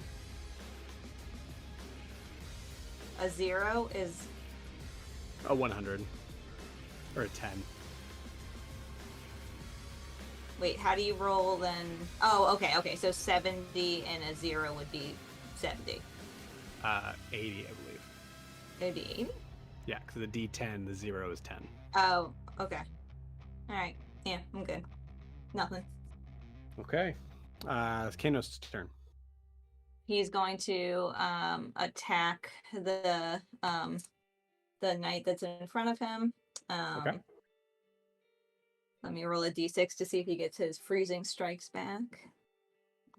He does not. So let's see. I don't think a 13 doesn't hit, right? 13 does not hit. Does a 17 hit? For the knights? Mm-hmm. I don't believe so. No. Does an 18 hit? An 18 does hit. Okay. Just hits. So that would be D8.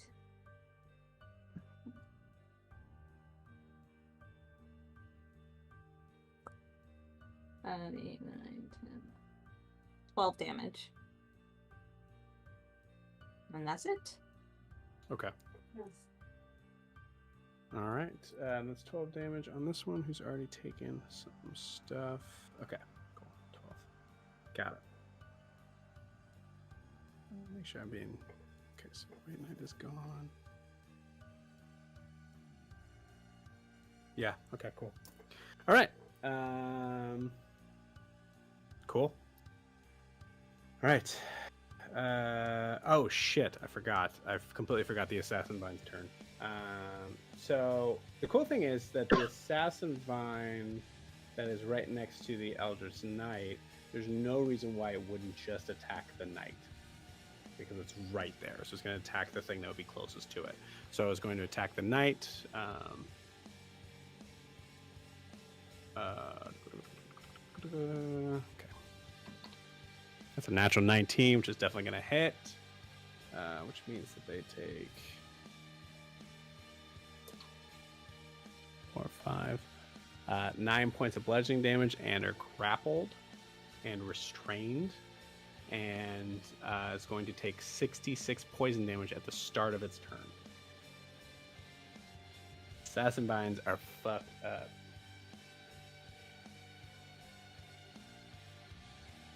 Okay, cool. I heard 66, but I know it's 6d6. Yeah, 6d6. But still. Yeah.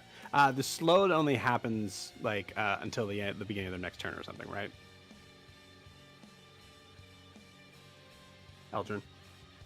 For Kanos? Yeah. Okay. So yeah, it's the end of until the end of his turn. So. Okay. Cool. All right. Okay, cool. I'm seeing both of those. So what we could do, gang, is call it here. We'll say, can we finish out? Oh, that would have finished out the round, wouldn't it? Yeah, that would have finished out the round and brought it back to the top of the order, right? Sure. Yeah. Because you're the last one to go, right? Yeah. Cool. So, because we're nowhere near done on this. And I want to kind of give us plenty of time to be able to set this up, and I can easily take this away and put this in a separate spot. So, cool.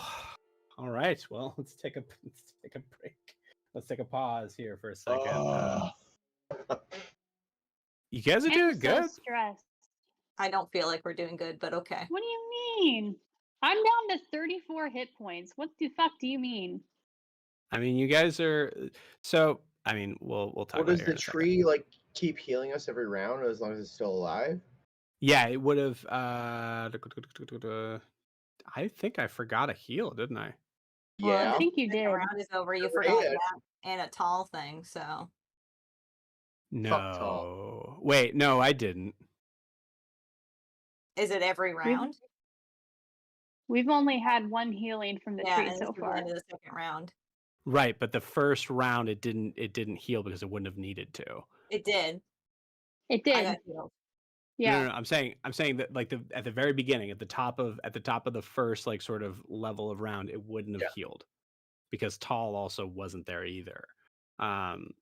I thought it went last. That's okay. All right. No, okay. So that makes sense. No, it goes first. Actually, technically, it goes after tall, but I'll make sure I make a note of that. Tree. So yeah, so it's. Back, is he? Come on. Tall never left, man.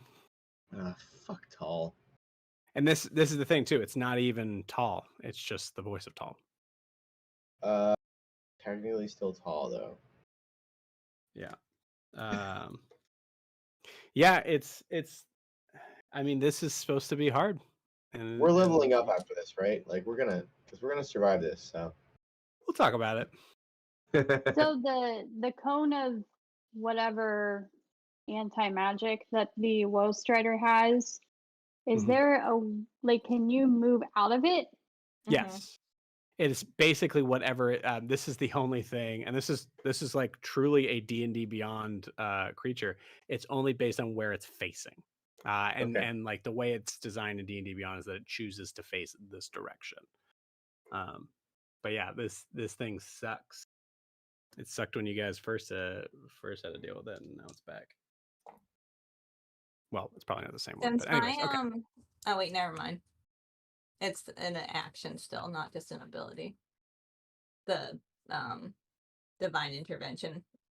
Correct. So I use an action. Okay. I was gonna ask if I could still move. You were only able to choose action, bonus action, or movement. So yeah. Okay. Well, you guys did take down the White Knight. You learned that the White Knight is not Yngve. So there's that. Still have a lot of giants left on the field. And I am going to say this: you guys did spread a lot of damage around, which I will say in the concept of D&D combat, it's usually better to kind of focus on one and be able to take one down one at a time.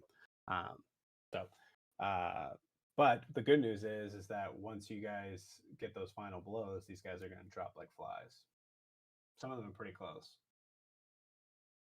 Yeah, I'm definitely planning on finishing off whatever knight was in front of me. I know he moved, but I'm gonna follow him. You got so. it. Boom. Very Yeah, defeated. Smart Giant's gone. Cyclops is gone. Yeah, you guys have taken out Cyclops, Smart Giant, White Knight. Yeah, I think that's it. Yeah, we just have 20 more things on the board. It's fine. Yeah. There's probably more coming. It's a full-on Don't say attack that. to you guys. This is what you were prepping for. We should have stayed Traps. in Anoria. What's that? I said we should have stayed in Anoria. Traps really came in handy though. It did. Yeah, that was really great. Did something happen or not happen to cause the yellow plume knights to show up? No, it was strategic. Okay. I knew they were going to be coming from all sides. Yeah, the yellow ones are the ones with the ranged attacks. Mm-hmm. I will tell you, just for the sake of like looking at mechanics wise, the White Knight has the most health. Yellow Knights also have fireballs, but they have less health. Cool. But yeah. What are the red plumes attacking with? Mostly firebolts and attack. They have a couple other things if they need it, but they do not have fireball. I can tell you that. Yeah, it's like red, yellow, white. Right. Settings of closest to white flame. Okay, cool. Well, I see the long faces, gang. You're in the middle of it. You're almost there. And I will say, like, honestly, that I still think we're kind of at like a 50-50 sort of. Oh, I believe in us fully. I'm not worried yet. Yeah. I will tell you on this side, Riley is looking okay. Tree's obviously looking rough. Brumhilda's fine. My girl. And Walt and Wally have done together 14 points of damage. Hey, that's good for them. Yeah, not bad. Good job. And my mom is unconscious. Unconscious. And your mom is unconscious. She'll be okay.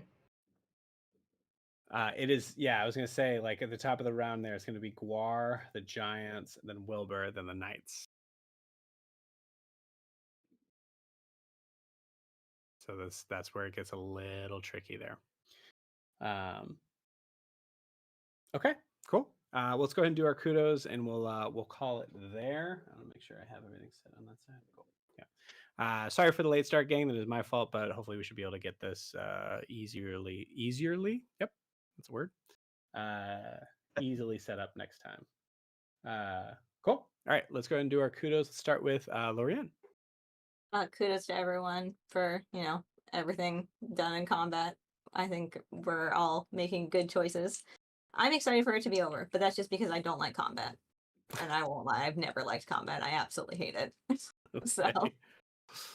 All right. it has Cool. nothing to do with you, Joe. I No, I get it.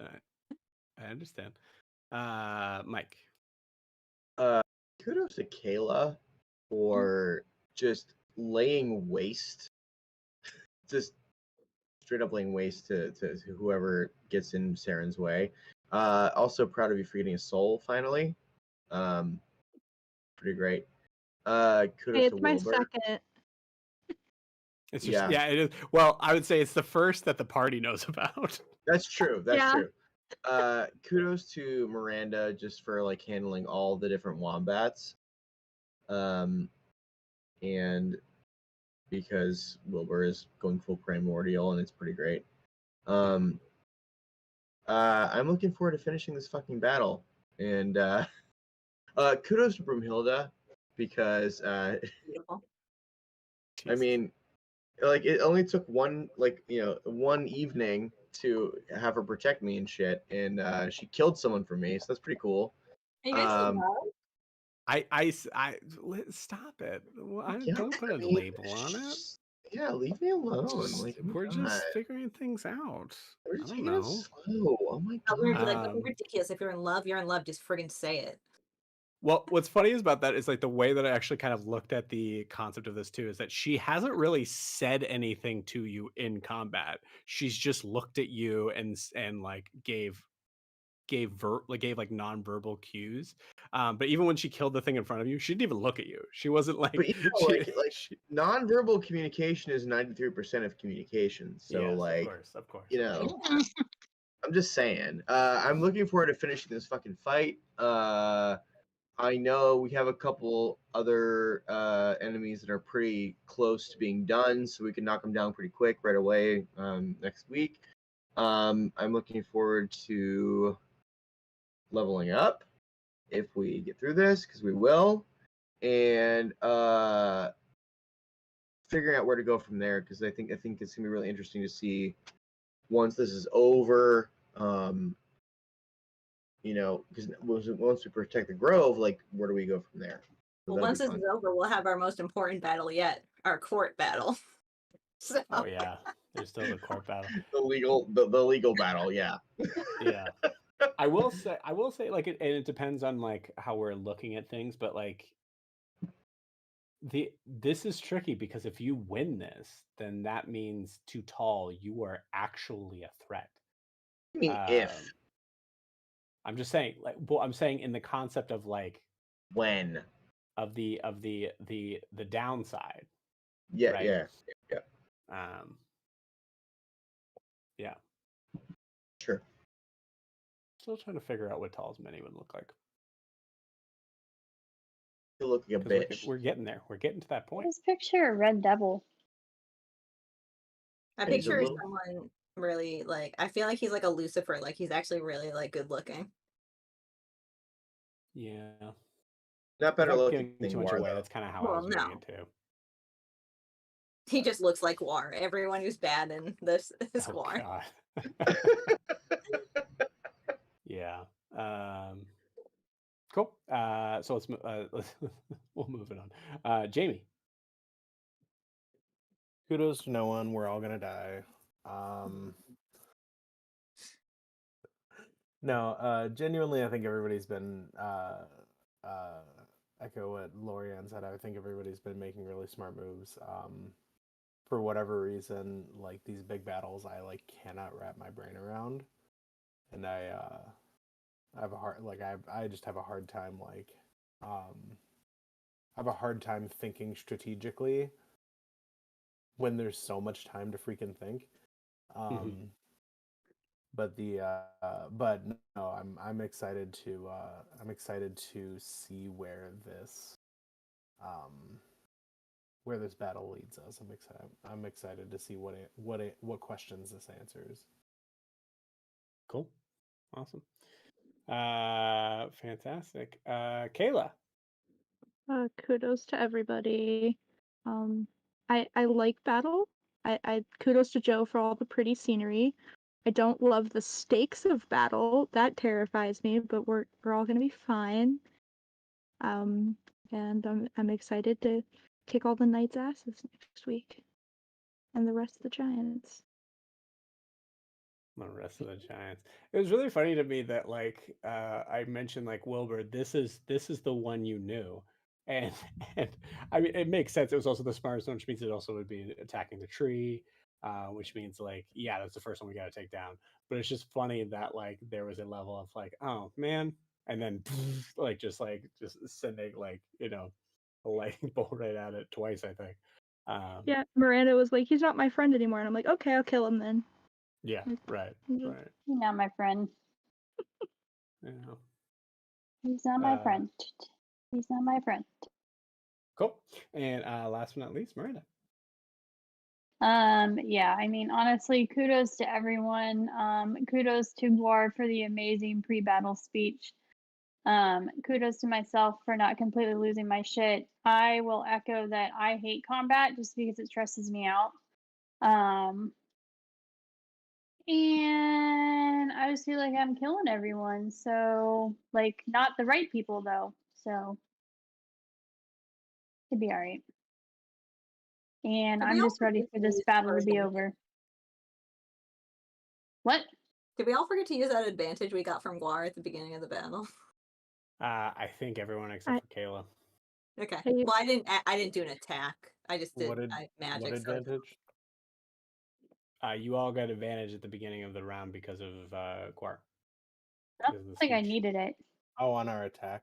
Yeah, I will say none of you guys like needed it, but the nat 20 would have. I mean, well, a nat 20 is a nat 20 too. So that's what gave me my sneak attack for that first attack. So right. Yeah, that was very good for you. That giant would not be down without that. Yeah, that's true. That is true. Well, cool. Well, all right, gang. Well, yeah, we will pick this up next week. Jumping through it, we'll try to maybe feed in some more RP, knowing that we have a little more time to be able to kind of mess with things on it. To be able, because obviously we got a couple people that are not fans of straight combat, and I get that. I mean, it's fine. I understand it's a part of D&D. I'm not saying we don't have to do it. It's stressful. I just want everybody to be able to respawn like a video game. Yeah. Right. Yeah. We're all going to do that. You guys can do that. Wilbur can't. We're all going to get through it. It's going to be fine. You guys have a better chance at living. Wilbur does not. Brady's going to heal us right at the top of the order, and it's going to be okay. For the record, the tree cannot heal if you're unconscious. None of us are conscious or unconscious right now, so we're going to. No. I meant none of the PCs. Whoa. Damn. Wow. So I guess she just doesn't even matter now. I didn't say she didn't matter. I'm just saying none of the PCs are unconscious. I'm just saying Grimhilda's not a PC. That's a good point.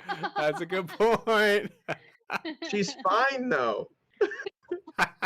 Yeah, I even said, I was like, yeah, she's she's a wizard, man. She can't take a ton of hits. She's very squishy.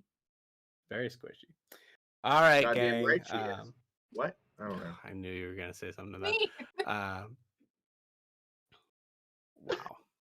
Wow. Cool. Well, I hope you all have an amazing rest of the week. Like I said, we'll pick this up next week. I love you guys very, very much. And let's finish these tall nights next week. Yeah. What do you say? All right. Bye, guys. Bye.